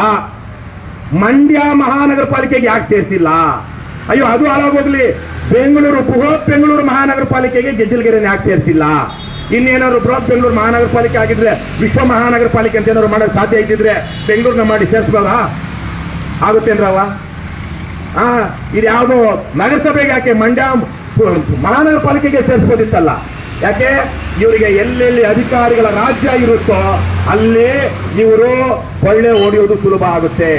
ಇಲ್ಲೇ PDO ಇದ್ರೆ ಅವ್ರಿಗೆ ನಾವು ಪ್ರಶ್ನೆ ಮಾಡಬಹುದು, ಕತ್ತಿನ ಪಟ್ಟಿ ಹಿಡಿದು ಕೇಳಬಹುದು. ನಿಮ್ಮ ನಗರಸಭೆಗೆ ಕಮಿಷನರ್ ಇರ್ತಾನೆ, ಅವನ್ ಸುತ್ತ ಅವ್ನು ಫೋನ್ ಮಾಡಿದ ತಕ್ಷಣಕ್ಕೆ ಯಾರೋ ಡಬಲ್ ಸ್ಟಾರು, ಟ್ರಿಪಲ್ ಸ್ಟಾರು ಇನ್ಸ್ಪೆಕ್ಟರ್ಗಳು ಬರಲ್ಲ. ಯಾರು ಬರ್ತಾನೆ? ಡೈರೆಕ್ಟ್ ಆಗಿ DYSP ಬರ್ತಾನೆ. DYSPನ ಪಕ್ಕದಲ್ಲಿ ಇಟ್ಕೊಂಡು ಕಾಲ್ ಮೇಲೆ ಕಾಲ್ ಹಾಕೊಂಡು ಕೂತಿರೋ ನಗರಸಭೆ ಕಮಿಷನರ್ನ ನಿಮ್ಮ ಗ್ರಾಮ ಪಂಚಾಯತಿ ಸದಸ್ಯ ಅಲ್ಲ, ನಿಮ್ಮ ನಗರಸಭೆ ಸದಸ್ಯನು ಪ್ರಶ್ನೆ ಮಾಡಕ್ಕಾಗಲ್ಲ. ಈ ತರಕ್ಕೆ ಅಧಿಕಾರ ದೊಡ್ಡದಾಗ್ತಾ ಹೋಗುತ್ತೆ. ನೀವು ಅಂಚಿನಲ್ಲಿರುವಂತವರು, ನಿಮಗೆ ಯಾವುದೇ ಹಕ್ಕುಗಳು, ಗೌರವ, ಘನತೆ, ಮಾನ, ಮರ್ಯಾದೆ ಉಳಿಯೋದಿಲ್ಲ ಸರ್ಕಾರಿ ಕಚೇರಿಗೆ ಹೋದಾಗ. ಇಷ್ಟು ಜನ ಅಕ್ಕಪಕ್ಕದ ಮನೆಯವರಿಗೆ ಹೇಳಿ ನಲ್ಲಿ ನೀರಿಲ್ವೋ, ಚರಂಡಿ ಇಲ್ವೋ, ಅಥವಾ ಶಾಲೆಯಲ್ಲಿ ಏನೋ ಸಮಸ್ಯೆ ಆಗಿದೆಯೋ ಏನಾದ್ರು ಮಾಡ್ಕೋಬಹುದಿತ್ತು ನೀವು. ಇವಾಗ ಆಮೇಲೆ ಮುಂದಕ್ಕೆ ಏನ್ ಮಾಡ್ತೀರಾ? 2,000, 3,000, 5,000 ಜನಕ್ಕೊಬ್ಬ ಸದಸ್ಯ. ಅದು ಇನ್ನೆಲ್ಲೋ ಆಗಬಹುದು. ಅವನ ಅಧ್ಯಕ್ಷ ಆಗಿರೋನು ಅಲ್ಲೆಲ್ಲೋ ಇದ್ರಲ್ಲಿರ್ತಾನೆ, ಎಲ್ಲಿ ಮದ್ದೂರಲ್ಲಿ ಯಾವುದೋ ಒಂದು ಲೇಔಟ್ ಅಲ್ಲಿ. ಅವ್ರ ಮನೆಗೆ ಹೋಗ್ತೀರಾ? ಅಕ್ಕಪಕ್ಕದ ಮನೆಗೆ ಹೋಗಿ ಅಥವಾ ಅವ್ರಿಗೆ ಹೇಳ್ಕೊಂಡು, ಇಲ್ಲ ನಾ ಪಂಚಾಯತಿಗೆ ಬಂದು ನಿಮ್ ಕೆಲಸ ಮಾಡ್ಕೊಳ್ಳೋ ಬದಲಿಗೆ ಒಂದು ಜಾತಿ ಪ್ರಮಾಣ ಪತ್ರ, ಮರಣ ಪ್ರಮಾಣ ಪತ್ರ, ಜನನ ಪ್ರಮಾಣ ಪತ್ರ, ಈ ತರದ್ದು ಏನೋ ಬೇಕು ಅಂದ್ರೆ ಇವತ್ತು ನೀವು ಎಲ್ಲಿಗೆ ಬರ್ತಿದ್ರಿ? ಈ ಬಿಲ್ಡಿಂಗ್ ಬರ್ತಾ ಇದ್ರಿ. ಮುಂದಕ್ಕೆ ಎಲ್ಲಿ ಹೋಗ್ಬೇಕು? ನೀವ್ ಹೋಗಲ್ಲ, ನೀವ್ ಯಾವತ್ತೂ ಹೋಗಿಲ್ಲ. ಹೆಣ್ಮಕ್ಳು ಬಹಳ ಕಡಿಮೆ ಹೋಗೋದೆಲ್ಲ. ಯಾರು? ಗಂಡಸರು. ಅವ್ರಿಗೆ ಮದ್ದೂರ್ಗೆ ಹೋದಾಗ ಏನ್ ಬೇಕು? ಏನ್ ಬೇಕವ? ಮದ್ದೂರ್ಗೆ ಹೋದ್ರೆ ಮಸಾಲೆ ದೋಸೆ ತಿಂದೆ, ಮದ್ದೂರು ವಡೆ ತಿನ್ನದೆ ಅಥವಾ ಬಿರಿಯಾನಿ ತಿನ್ನದೆ ವಾಪಸ್ ಬರ್ತಾರಾ? ನಮ್ಮ ಪುರುಷೋತ್ತಮರು ಬರ್ತಾರೆ. ನಮ್ಮ ಯಾರಿಗೆ ಖರ್ಚು ಬಿತ್ತು ದಿನ? ಮತ್ತೆ ಅಲ್ಲಿ ಹೋದ್ಮೇಲೆ ಒಂದು ಸಿನಿಮಾ ಜನ ಜಾಸ್ತಿ ಥಿಯೇಟರ್ ಹೋಗ್ತಾ ಇಲ್ಲ, ಸಿನಿಮಾ ನೋಡ್ಕೊಂಡು ವಾಪಸ್ ಬರಲ್ಲ. ಅಲ್ಲೇನೋ ತಿಂದೆ ಮನೆಗೆ ಬರಲ್ಲ. ಬರ್ತಾರೆ ನಮ್ಮ ಎಲ್ಲ ಗೊತ್ತಿರೋದೇ ತಾನೆ. ಈ ತರಕ್ಕೆ ನಿಮ್ಮೂರಲ್ಲಿ ಸಿಗಬೇಕಾದ ಸೌಲಭ್ಯವನ್ನ ನಗರಸಭೆಗೆ ಮಾಡಿ ಸಿಕ್ಕಿದ್ದೇನು ನಿಮಗೆ? ಕೊನೆಗೆ ಅದೇ ಮರಣ ಪ್ರಮಾಣ ಪತ್ರ, ಅದೇ ಜನನ ಪ್ರಮಾಣ ಪತ್ರ. ಏನಾದ್ರು ವ್ಯತ್ಯಾಸ ಇದೆಯಾ? ಅಲ್ಲೇನೋ ಅವ್ರು ಕೊಟ್ಟಿರೋದಕ್ಕೆ ಅವರು ಅದಕ್ಕೆ ₹1,00,000 ಬರುತ್ತೆ, ಇಲ್ಲಿ ಕೊಟ್ಟಿರೋದಕ್ಕೆ ₹1 ಬರುತ್ತೆ ಅಂತ ಏನಾದ್ರು ಇದೆಯಾ? ಸರ್ಟಿಫಿಕೇಟ್. ಈ ತರಹದ ಆಡಳಿತವನ್ನ ದೂರ ಮಾಡಿ ಜನ ಪ್ರಜಾಪ್ರಭುತ್ವದಲ್ಲಿ ದುಡ್ಡಿರುವವರ ಚೇಲಾಗಳಾಗಿ, ಗುಲಾಮರಾಗಿ, ಜೀತದಾರರಾಗಿ ಬದುಕಬೇಕು ಅಂತ ಮಾಡ್ತಿರುವಂತಹ ವ್ಯವಸ್ಥೆ ಇದೆ. ಇಲ್ಲಿರುವಂತಹ ಸಮೃದ್ಧವಾದಂತಹ ಕೃಷಿ ಭೂಮಿಯನ್ನ ಬೇರೆ ಬೇರೆ ಕಾರ್ಖಾನೆಗಳಿಗೋ, ಕೈಗಾರಿಕೆಗಳಿಗೋ ಅಥವಾ ರಿಯಲ್ ಎಸ್ಟೇಟ್ಗೋ, ಲೇಔಟ್ಗಳಿಗೋ ಡೆವಲಪ್ ಮಾಡೋದಕ್ಕೆ ಮಾಡ್ತಾ ಇರುವಂತಹ ಹುನ್ನಾರ ಇದು. ದಯವಿಟ್ಟು ಇದನ್ನ ಅರ್ಥ ಮಾಡ್ಕೊಳ್ಳಿ. ನಿಮ್ಮ ಹೋರಾಟಕ್ಕೆ ನಾನು 2-3 ತಿಂಗಳಿಂದ ಬರಬೇಕಾಗಿತ್ತು. ಅವತ್ತು ನಮ್ದು ಮಧ್ಯಾಹ್ನ ಕಾರ್ಯಕ್ರಮ ತಡವಾಯಿತು ಮೈಸೂರಲ್ಲಿ. ಹಾಗಾಗಿ ಸಂಜೆ 2 ಗಂಟೆ ಸುಮಾರು ಮುಗಿಯುತ್ತೆ. ನಾನು ದಾರಿಲಿ ಬರ್ತೀನಿ ಸುನಂದಕ್ಕ ಅಂತ ಹೇಳಿದ್ದೆ. ಅವತ್ತು ಬರೋವಾಗ ಅಲ್ಲಿ ತಡ 4-5 ಗಂಟೆ ಆಗ್ಬಿಡ್ತು. ನಮ್ದು ಜನವರಿ 12ನೇ ತಾರೀಕು ನಾನು ಬರ್ತೀನಿ ಅಂತ ಹೇಳಿದ್ವಿ. ಆವತ್ತು ನಮ್ದು ವಿವೇಕಾನಂದ ಜಯಂತಿ, ನಮ್ಮ ಲಿಂಗೇಗೌಡರ ಜಯಂತಿ ಇತ್ತು. ಆ ಕಾರ್ಯಕ್ರಮ ಮುಗಿಸ್ಕೊಂಡು ಬರಬೇಕಾಗಿತ್ತು, ಬರಲಿಲ್ಲ. ಆದರೆ ನಮ್ಮವರು ಹಲವಾರು ಸಂದರ್ಭಗಳಲ್ಲಿ ಬಂದಿದ್ದಾರೆ. ಹೋರಾಟಕ್ಕೆ ನಮ್ಮ ಪಕ್ಷದ ಮನಸ್ಫೂರ್ತಿ ಬೆಂಬಲ ಇದೆ. ನೀವು ಆಗಲೇ ಹೇಳಿದ್ರಿ, ಅದು ಸುನಂದಕ್ಕೆ ಹೇಳ್ತಾ ಇದ್ರು, ದೊಂದಿ ಮೆರವಣಿಗೆ ಮಾಡಿದ್ವಿ ಅಂತ. ಹೌದಾ? ದೊಂದಿ ಮೆರವಣಿಗೆ ಮಾಡಿದ್ರಿ ಅಂತ. ಅದೇ ರೀತಿಯಲ್ಲಿ ಉಪವಾಸ ಸತ್ಯಾಗ್ರಹ ಹಾಕುವವರು ಯಾರೋ ಪಾಪ ವಯಸ್ಸಾಗಿದೆ, ಇಲ್ಲಿ ಹೊನ್ನಾಯ್ಡವರು, ಅವರು ಉಪವಾಸ ಸತ್ಯಾಗ್ರಹ ಮಾಡ್ತೀನಿ ಅಂತ ದೇಶಕ್ಕಾಗಿ ಸೇವೆ ಸಾಯೋದಕ್ಕೂ ಸಿದ್ಧವಾಗಿ ಸೈನ್ಯಕ್ಕೆ ಹೋಗಿದ್ದಾರೆ. ಅವರೇ ತಾನೆ? ದೇಶಕ್ಕಾಗಿ ಮಾಡಿದಂತ ಸೇವೆಗೆ ನಾವು ನಿಮಗೆ ಧನ್ಯವಾದಗಳನ್ನ ಮತ್ತು ಕೃತಜ್ಞತೆಗಳನ್ನ ಅರ್ಪಿಸ್ತೀವಿ. Thank you for your service. ಮನೆಯಲ್ಲಿರೋ ಫ್ಯಾನು ಇನ್ಯಾವುದೋ ಒಬ್ರದ್ದು ಇವೆಲ್ಲ ಜನ ದೇಣಿಗೆಯಲ್ಲಿ ಕೊಟ್ಟಿರುವಂತದ್ದು. ಇದನ್ನ ಕಡೆಗಣಿಸಿ ನಿಮ್ಮನ್ನ ತುಚ್ಛವಾಗಿ ನೋಡ್ತಿರುವಂತ ವ್ಯಕ್ತಿ ನಿಮ್ಮ ಶಾಸಕನಾದ್ರೆ ಯಾರಿಗ ಅವಮಾನ? ನಿಮಗೆ ಹೇಳ್ತಾ ಇದ್ರು ಕರೆಕ್ಟ್ ಆಗಿ ನೀವೇನ್ ತಗೋಬೇಕೋ ತಗೊಂಡಿದ್ರಿ ಆಯುಧಗಳನ್ನ ಅಂತ. ನಾನು ಅರ್ಥ ಮಾಡ್ಕೊಂಡೆ ಏನು ಅಂತ. ಆದ್ರೆ ಅವ್ರಿಗೆ ಎಷ್ಟು ಧೈರ್ಯ, ಧಿಮಾಕು ಇದ್ರೆ ನಿಮ್ಮ ಹೋರಾಟವನ್ನು ಅಗೌರವಿಸಿ ಈ ತರಕ್ಕೆ ಮಾತನಾಡ್ತಾರೆ. ಎಲ್ಲಿಂದ ಬಂತು ಅಂತ ನೀವು ಯೋಚನೆ ಮಾಡಬೇಕು. ನಾನು ನಿಮ್ಗೆ ಕೈ ಮುಗಿತೀನಿ. ನಿಮಗಾಗಲ್ರಕ್ಕ ಅಣ್ಣ, ನಿಮ್ಗಾಗಿ ಬದುಕ್ಬೇಡ್ರಣ್ಣ, ಇಲ್ಲಿರೋ ಮಕ್ಕಳಿಗಾಗಿ ಬದುಕ್ರಪ್ಪ. ನೀವು ಹಾಕೋ ಓಟು ಆ ಮಕ್ಕಳ ಭವಿಷ್ಯ ನಿರ್ಧಾರ ಮಾಡುತ್ತೆ. ಇವತ್ತು ನೀವೇನಾದ್ರೂ ಬೀದಿಗೆ ಬಂದಿದ್ದೀರಾ, ನಮ್ಮ ಗೌರವ ಕಡಿಮೆ ಆಗಿದೆ, ನಮ್ಮ ಗ್ರಾಮ ಪಂಚಾಯತ್ ಇಲ್ಲದೆ ಇರೋದ್ರಿಂದ ನಮ್ಗೇನೋ ಮನಸ್ಸಿಗೆ ಬೇಸರ ಆಗಿದೆ ಅಂದ್ರೆ ಏನ್ ಕಾರಣ ಗೊತ್ತಾ? ಅದಕ್ಕೆ ಏನು? ನೀವು ಹಾಕಿರೋ ಓಟ್ ಕಾರಣ. ಅಪಾತ್ರ ದಾನ ಅಂತ ಒಂದಿದೆ. ಮತದಾನ ದಾನ ಅಲ್ಲ, ಅದು ಜವಾಬ್ದಾರಿ. ಆದರೆ ಕೊಡಬಾರ್ದವರಿಗೆ, ಅಯೋಗ್ಯರಿಗೆ, ನೀಚರಿಗೆ ನಾವು ದಾನ ಕೊಟ್ರೆ ದಾನ ಕೊಟ್ಟವನಿಗೆ ಒಳ್ಳೇದಾಗೋದಿಲ್ಲ. ಇದು ನಮ್ಮ ಪರಂಪರೆಯಲ್ಲಿ, ಪುರಾಣಗಳಲ್ಲಿದೆ. ಗೊತ್ತಾಯ್ತೇನಮ್ಮ? ದಾನ ಕೊಟ್ರು ನಾವು ಕೊಡ್ತೀವಲ್ವಾ, ಅನ್ನ ಇಕ್ತೀವಲ್ವಾ, ಅನ್ನ ಇಕ್ಕಿದಾಗ್ಲೂ ಅದನ್ನ ತಿಂದು ಸದೃಢವಾಗಿ ಬೇರೆ ಏನೋ ಒಳ್ಳೆ ಕೆಲಸ ಮಾಡುವಂತ ಇಕ್ಕಬೇಕೆ ಹೊರತು ಕೊಬ್ಬಿರೋನಿಗೆ, ದಬ್ಬಾಳಿಕೆ ಮಾಡೋನಿಗೆ ನೀವು ಬಿರಿಯಾನಿ ತಿನ್ಸಿದ್ರೆ ಇನ್ನೊಂದಷ್ಟು ಕೊಬ್ಬಿ ಹೋಗ್ತಾನೆ ಅವನು. ಹಾಗಾಗಿ ಅಪಾತ್ರ ದಾನ ಅಂದ್ರೆ ಅರ್ಹರಲ್ಲದಿರುವವರಿಗೆ ಮಾಡುವ ದಾನ. ನಿಮ್ಮ ಮತದಾನವೂ ಇವತ್ತು ಅಪಾತ್ರ ದಾನ ಆಗೋಗಿದೆ. ಹೇಳಿ, ಫೋನ್ ಮಾಡಿ, ನಿಮ್ಮ ಶಾಸಕ ಏನು ಅಮೆರಿಕದಿಂದ ಬಂದಿದ್ದಾನ? ಇಂಗ್ಲೆಂಡಿಂದ ಬಂದಿದ್ದಾನ? ಎಲ್ಲಿಂದ? ಯಾವ ಊರು? ಕದಲೂರು, ಮದ್ದೂರು ತಾಲೂಕೆ ಅಲ್ವಾ? ನಿಮ್ ನೆಂಟರು ಇದಾರಲ್ವಾ? ಫೋನ್ ಮಾಡ್ರಣ್ಣ. ಅಣ್ಣ ಫೋನ್ ಮಾಡ್ರಪ್ಪ, ನೀವು ಫೋನ್ ಮಾಡ್ರಕ್ಕ. ಫೋನ್ ಮಾಡಿ, ಏನಪ್ಪ ಉದಯ್, ನಮ್ಗೆ ಇದು ಇಷ್ಟ ಇಲ್ಲ, ಯಾಕಯ್ಯ ಇದನ್ನು ಮಾಡ್ತಾ ಇದೀಯಾ ಅಂತ ಮಾತಾಡಿ. ಓಟ್ ಆಗೋದಕ್ಕೆ ಬಂದಾಗ ಕಾಲಿಡ್ಕೊಳ್ಳಲ್ವಾ? ನಾನ್ ನೋಡ್ತೀನಿ ಬೆಂಗಳೂರಲ್ಲಿ ಎಂತೆಂತ ಅಯೋಗ್ಯರು, ಲೋಪ ರಾಜಕಾರಣಿಗಳಿದ್ದಾರೆ ಅಂದ್ರೆ ಅವ್ನಿಗೆ 60-70 ವರ್ಷ, 20 ವರ್ಷ 30 ವರ್ಷ ಹೆಣ್ಮಗಳು ಕಾಣಿಸಿದ್ರು ಅವ್ರ ಪಾಪ ಅಲ್ಲಿ ಸ್ಲಮ್ಮಲ್ಲಿರೋ ಹೆಣ್ಮಕ್ಳಿಗೂ ಹೋಗಿ ಕಾಲಿಡ್ಕೊಳ್ತಾರೆ. ಮಿಕ್ಕ ದಿವಸ ಮನೆ ಹತ್ರ ಸೇರ್ಸಲ್ಲ, ಗೇಟ್ ಹತ್ರ ನಾಯಿನ್ ಬಿಡ್ತಾರೆ. ನಾಯಿ ಹೋಗು ಓಡ್ಸು ಅಂತಾರೆ. ಆದ್ರೆ ಎಲೆಕ್ಷನ್ ದಿವಸ ಬಂದು ಇವಾಗ ನಿಮ್ಗೆ ಮಾತಾಡ್ಸೋ ಧೈರ್ಯ ಇಲ್ವಾ? ಆವತ್ತಿರುತ್ತಾ? ಫೋನ್ ಮಾಡಿ, ಎಲ್ಲ ಫೋನ್ ನಂಬರ್ ಗೊತ್ತಿದೆಯಲ್ಲ, ನಿಮ್ಮ MLA ಫೋನ್ ನಂಬರ್ ಗೊತ್ತಿದೆಯಲ್ವಾ?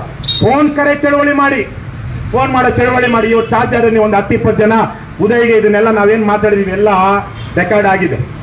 ಅಣ್ಣ, ಒಬ್ಬ ಮರ್ಯಾದೆ ಇರುವಂತ ರಾಜಕಾರಣಿಯಾಗಿ ಬೆಳೆಯಪ್ಪ. ನೀನ್ ಈ ಸಲಕ್ಕೆ ಒಳ್ಳೆ ಕೆಲಸ ಮಾಡಿದ್ರೆ ಮುಂದಿನ ಸಲಕ್ಕೆ ನಿನ್ನ ಹತ್ರ ದುಡ್ಡು ಬೇಡ, ನಿನ್ ಕಾಸು ಬೇಡ, ನಿನ್ ಬಿರಿಯಾನಿನೂ ಬೇಡ, ನೀನ್ ಅದೇನೋ ಕೋಳಿನೂ ಕೊಡ್ತಾ ಇದ್ರು ಇಲ್ಲಿ ಎಲೆಕ್ಷನ್ ಹಿಂದಿನ ದಿವಸ. ಕೊಡ್ತಾರಾ? ನಾನು ಒಂದ್ ದಿವಸ ಎಲೆಕ್ಷನ್ ಲಿಂಗೇಗೌಡ ಯಾವುದೋ ಎಲೆಕ್ಷನ್ ನಿಂತ ಬಂದಿದ್ದೀನಿ. 700 ಏನೋ ಒಂದು ಊರು ಇರ್ಬೇಕಲ್ಲ ಇಲ್ಲಿ.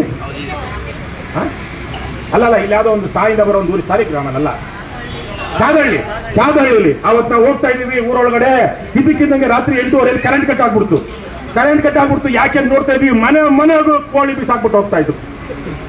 ಒಂದು ಕೋಳಿ ತಗೊಳಕ್ಕೆ ಯೋಗ್ಯತೆ ಇಲ್ವಾ ನಮಗೆ? ಒಂದು ಸೀರೆ, ಹೆಣ್ಣು ಮಕ್ಳಿಗೆ ಒಂದು ಸೀರೆ ಕೊಡ್ಸೋ ಯೋಗ್ಯತೆ ಇಲ್ವಾ? ರವಿಕೆ ಕೊಡ್ಸೋ ಯೋಗ್ಯತೆ ಇಲ್ವಾ? ಅದೇನೋ ಊಟ, ಒಂದು ಕನ್ನಡದಲ್ಲಿ ಒಂದು ಗಾದೆ ಇದೆ, ಕೆಟ್ಟದಾಗ ಒಂದು ಗಾದೆ ಇದೆ, ಒಳ್ಳೆ ಗಾದೆನೇ ಹೇಳ್ತೀನಿ. ಪಿಟ್ಟಿ ಊಟ ಅಂದ್ರೆ ಮೈಯೆಲ್ಲ ಹಸುವು ಅಂತ. ಅವ್ನು ಕಿತ್ತೋಗಿರೋ ಸೀರೆ, ಕಿತ್ತೋಗಿರೋ ರವಿಕೆ, ಕಿತ್ತೋಗಿರೋ ಅದೇನೋ ಅದು ಎಲ್ಲ ಕೊಳ್ತಿರೋಂತ ಮಾಂಸ ಹಾಕ್ಬಿಟ್ರೆ ನಾವು ಅದನ್ನ ತಗೊಂಡು ಬಾಳು ತೆಗೆದಿಟ್ಕೊಂಡು ಕೂತಿರ್ತೀವಲ್ಲ, ನಮ್ಗೇನಾದ್ರು ಮಾನ ಮರ್ಯಾದೆ ಇದೆಯಾ? ದಯವಿಟ್ಟು ಆ ಥರ ಮಾಡಬೇಡಿ. ಈ ಸಲಕ್ಕೆ ಆ ಥರ ಮಾಡಬೇಡಿ.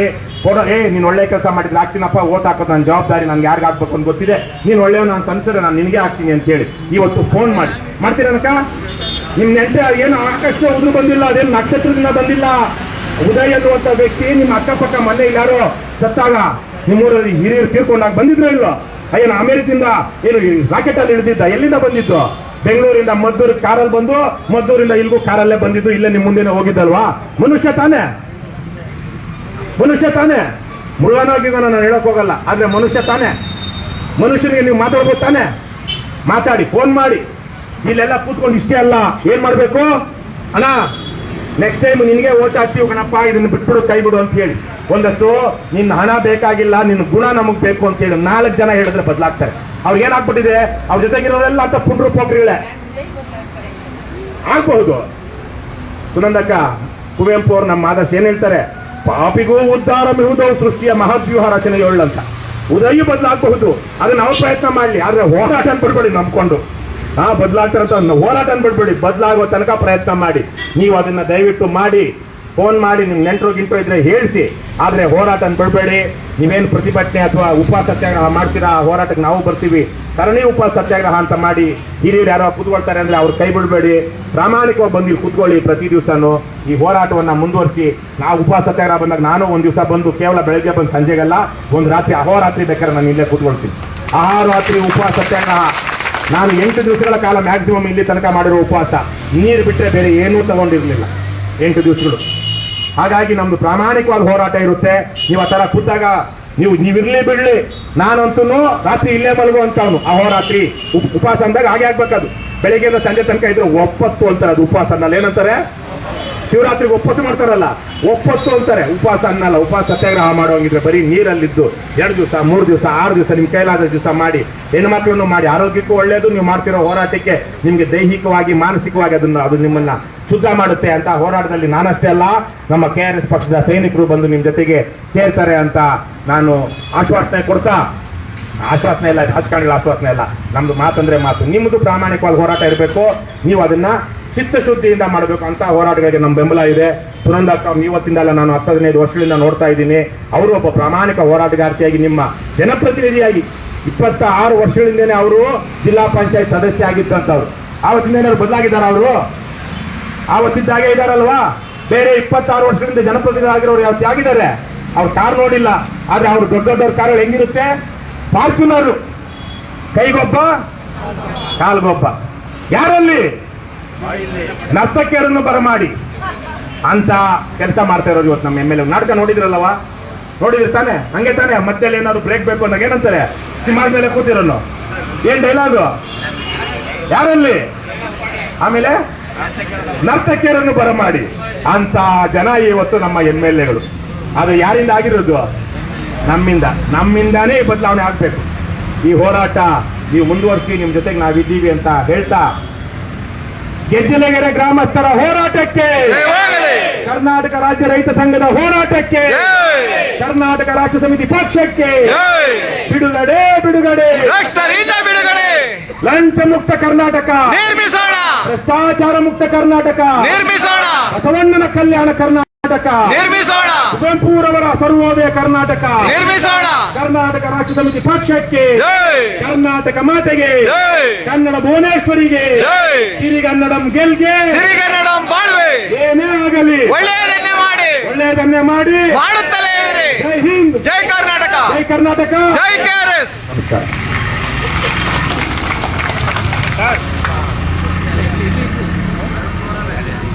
ಬಹಳ ಸುದೀರ್ಘವಾಗಿ ರವಿಕೃಷ್ಣ ರೆಡ್ಡಿಯವರು ಮಾತನಾಡಿದ್ದಾರೆ. ಅವ್ರು ಮಾತಾಡಿದ ಮೇಲೆ ನನಗೆ ಇನ್ನೆರಡು ನಿಮಿಷ ಮಾತಾಡಬೇಕು ಅಂತ ಅನಿಸ್ಬಿಟ್ಟಿದೆ. ಉದಯ್ ಅವರು ಮದ್ದೂರಿನ ಶಾಸಕರು, ನಮ್ಮ ರೈತ ಚಳವಳಿಯನ್ನು ನೋಡಿ ನೋಡಿ ನೋಡಿ ಬೆಳೆದವರು. ನನಗೆ ಹೇಳಿದ್ದಾರೆ ಅವರು, ಅಕ್ಕ ನಾನು ನಿಮ್ಮ ಚಳವಳಿ, ನಿಮ್ಮ ಭಾಷಣ ಎಲ್ಲಾನು ಕೇಳಿ ನೋಡಿ ಬೆಳೆದವನು ಅಂತ. ಶಾಸಕರಾದ ಮೇಲೆ ನಮ್ಮನೆಗೆ ಬಂದು ಕೂತ್ಕೊಂಡು ಮಾತಾಡಿದ್ದಾರೆ. ನಮ್ಮನೆಗೆ ಅಂದರೆ ನಮ್ಮ ಬಾವ ಅವ್ರ ಮಗ, ಅವರ ಶಿಷ್ಯ ಹುಡುಗ ಹರೀಶ್ ಅಂದ್ಬಿಟ್ಟು, ಅವರೇನೆ ಈಗ ಈ ಪಂಚಾಯಿತಿಯನ್ನು ನಗರಸಭೆಗೆ ಸೇರ್ಸೋದಕ್ಕೆ ಸಹಿ ಮಾಡ್ತಿರುವ ನಮ್ಮ ಹುಡುಗ. ಅಂಥ ಕೆಲಸವನ್ನು ಒಪ್ಪಿಗೆಯನ್ನು ಮಾಡಿದ್ರೆ ಏನಂತ, ಚಳುವಳಿ ನೋಡಿ ಬೆಳೆದವನು ನಾನು ಅಂತ. ಚಳುವಳಿ ನೋಡಿ ಬೆಳೆದಿದ್ರೆ ಉದಯ್ ಅವರು ಒಂದು ರೀತಿಲಿ ಅವತ್ತಿಗಂಗಿದ್ರೇನು, ಇವತ್ತಿಗೆ ಆ ಉದಯ್ ಅಲ್ಲ ಈಗ, ಆ ಉದಯ್ ಅಲ್ಲ ಈಗ. ಇವ್ರ ಉದ್ದೇಶ ಏನಿತ್ತು ಅಂತ ನಮಗೆ ಗೊತ್ತಿಲ್ಲ. ಗ್ರಾಮಸ್ಥರ ಒಪ್ಪಿಗೆನೇ ಇಲ್ಲದೆ ಸೇರಿಸ್ಬಿಡುವ ಉದ್ದೇಶ ಯಾಕೆ ಮಾಡಿದ್ರು ಅಂತಲೂ ಗೊತ್ತಿಲ್ಲ. ಆಯ್ತಪ್ಪ, ನಮ್ಮ ಅವರ ಶಿಷ್ಯನೋ ಅವ್ರ ಜೊತೆ ಇದ್ದವ್ರು ಇನ್ನುಳಿದವರು ಯಾರೋ ಸೇರಿ ಮಾಡ್ಬಿಟ್ರಲ್ವಾ, ನಾವು ಆಮೇಲೆ ನಮ್ಗೆ ಇಷ್ಟ ಇಲ್ಲ ಅಂತ ಹೇಳಿದೀವಲ್ವಾ, ಹೇಳಿದ ಮೇಲೂ ಯಾಕೆ ಇಷ್ಟಟ? ಈಗ ರವಿಕೃಷ್ಣ ಅವ್ರ ಮಾತಿಗೆ ಒಂದು ಗೌರವ ಕೊಟ್ಟು ನಾನು ಮಾತನಾಡ್ತೀನಿ. ಇಲ್ಲ, ನೀವು ಅವರು ಬದಲಾವಣೆ ಆಗ್ತಾರೆ ಮಾತನಾಡಿ ಅಂತ. ಹೀಗೆ ಒಬ್ರು ಒಂದು ಸಭೆಯಲ್ಲಿ ಮಾತಾಡಿದ್ರು, ಏಯ್ ಉದಯ, ನೀನ್ ಹೆಂಗ್ ಹುಟ್ಟಿದೆ, ಹೆಂಗ್ ಬೆಳೆದೆ, ಹೆಂಗಿದ್ಯಾ ನಂಗೆ ಗೊತ್ತು, ನನಗೆ ಗೊತ್ತು, ನಾನು ಮಾತಾಡ್ತೀನಿ, ನಮ್ಮೂರ್ನ ಹೆಂಗಪ್ಪ ಸೇರಿಸ್ತೆ ಅಂತ ಗುಡುಗಿದ್ರು.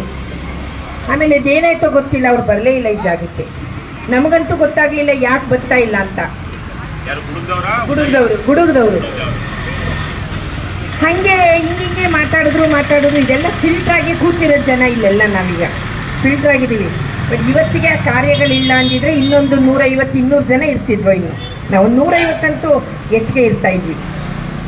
ಉದಯ್ ಅವ್ರ ಬಗ್ಗೆ ನಾವು ಇತ್ತೀಚೆಗೆ ಬಹಳ ತಿಳ್ಕೊಂಡಿದ್ದೀವಿ. ಅವರ ವೈಯಕ್ತಿಕ ಬದುಕು, ವೈಯಕ್ತಿಕ ಜೀವನ ನನ್ನ ಬಾಯಿಲೆ ನಾವೆಲ್ಲ ವ್ಯಕ್ತಿಗತವಾಗಿ ಮಾತಾಡೋದಕ್ಕೆ ಯಾವತ್ತೂ ಇಷ್ಟಪಡೋದಿಲ್ಲ ನಾವು. ಆದರೆ ನಮ್ಮ MLA ಅವರಲ್ವ ಅವ್ರು ಏನೇನು ಹಿಸ್ಟ್ರಿ ಇದೆಯೋ ಅದು ನಿಮಗೆ ಎಷ್ಟು ಗೊತ್ತಿದೆಯೋ ನನಗಂತೂ ಗೊತ್ತಿಲ್ಲ. ಆದರೆ ಅವರು ನಮ್ಮ ಶಾಸಕರು. ನಮ್ಮ ಶಾಸಕರಿಗೆ ನಾವು ಪತ್ರ ಚಳವಳಿ ಮಾಡಿದ್ವಿ, ದಾಖಲಿಸಿ ಅವರೇ ಸಹಿ ಮಾಡಿ ಹಾಕಿರುವ ಪತ್ರಗಳು ರಾಜ್ಯಪಾಲರಿಗೆ ಸ್ಪೀಡ್ ಪೋಸ್ಟಲ್ಲಿ ಪತ್ರ ಚಳವಳಿನ ಅಂಚೆ ಕಚೇರಿ ಮೂಲಕ ಹೋಗಿ ಮಾಡಿದ್ವಿ. ಹೋರಾಟಗಾರರು ಒಂದು ಶಾಸಕರು ನಮ್ಮ ಗ್ರಾಮಕ್ಕೆ ಚಳವಳಿಯ ಸ್ಥಳಕ್ಕೆ ಬರದೇ ಹೋದ್ರೂ ಅವ್ರು ಕರೆದ ಸ್ಥಳಕ್ಕೆ ನಾವು ಹೋಗಿದ್ದೀವಿ. ನನ್ನ ಜೈಮಾನದಲ್ಲೇ ನಾನು ಹಂಗೆ ಹೋಗಿಲ್ಲ. ನನ್ನ ಇತಿಹಾಸದಲ್ಲಿ 40 ವರ್ಷದಲ್ಲಿ ಹೋರಾಟಕ್ಕೆ ತಲೆ ಬಾಗ್ತೀವಿ, ಯಾವ ಕಷ್ಟ ಬೇಕಾದರೂ ಸಹಿಸ್ತೀವಿ. ಸ್ವಾಭಿಮಾನವನ್ನ ಅಡ ಇಟ್ಟು ಹೋಗೋದಿದೆಯಲ್ಲ, ಅದು ನನ್ನ ಪ್ರಾಣ ಹೋದ್ರೂ ಸಾಧ್ಯವಿಲ್ಲ. ಆದರೆ ಗ್ರಾಮ ಪಂಚಾಯಿತಿಯ ಉಳಿವಿಗಾಗಿ ನಾವು ಹೋದ್ವಿ. ಆಯ್ತು, ಯಾರವರು? ನಮ್ಮ ಶಾಸಕರು. ಕರೆದಿದ್ದ್ಯಾರು? ನಮ್ಮ ಜಿಲ್ಲಾ ಉಸ್ತುವಾರಿಯವರು. ಇದ್ದಿದ್ದ್ಯಾರು? ಇಡೀ ಗ್ರಾಮವನ್ನು ಈ ಸ್ಥಿತಿಗೆ ತಂದಿರುವ DC, CEO, ಅಧಿಕಾರಿ, EO ಇವರೆಲ್ಲ. 2ನೇ ಬಾರಿ ಸ್ವಾಮೀಜಿಯವರು ಇದ್ದಾರಲ್ಲ ಇಲ್ಲಿ ಚುಂಚನಗಿರಿ ಸ್ಥಳ, ಅಲ್ಲಿಗೂ ನನ್ನ ಜೀವನದಲ್ಲಿ ನನಗೆ 65 ವರ್ಷ. ನನಗೀಗ 65 ವರ್ಷದಲ್ಲಿ ನಾನು ಯಾವ ಮಠಗಳು ನೋಡಿಲ್ಲ, ನಾನು ಹೋಗಿಲ್ಲ. ನಮ್ಮ ಗ್ರಾಮಸ್ಥರು, ನಮ್ಮ ಗ್ರಾಮದಲ್ಲಿ 4 ಜನ ಮುಖಂಡರು, ಅವರೇ ಯಜಮಾನರು. ಅವ್ರು ತಗೊಳ್ಳೋ ತೀರ್ಮಾನದ ಮೇಲೇ ನಾವು ಮುಂದೆ ಹೆಜ್ಜೆ ಇಡೋದು. ಅವ್ರು ಯಾವ ತೀರ್ಮಾನ ತಗೊಳ್ಬೇಕು ಅನ್ನೋ ಒತ್ತಡ ತಂದು ಮಾಡಿಸೋರು ನಾವೇ. ನಮ್ಮ ಅಭಿಪ್ರಾಯಗಳನ್ನೆಲ್ಲ ಕ್ರೋಢೀಕರಿಸಿ ಅವ್ರು ತೀರ್ಮಾನ ಕೊಡ್ತಾರೆ.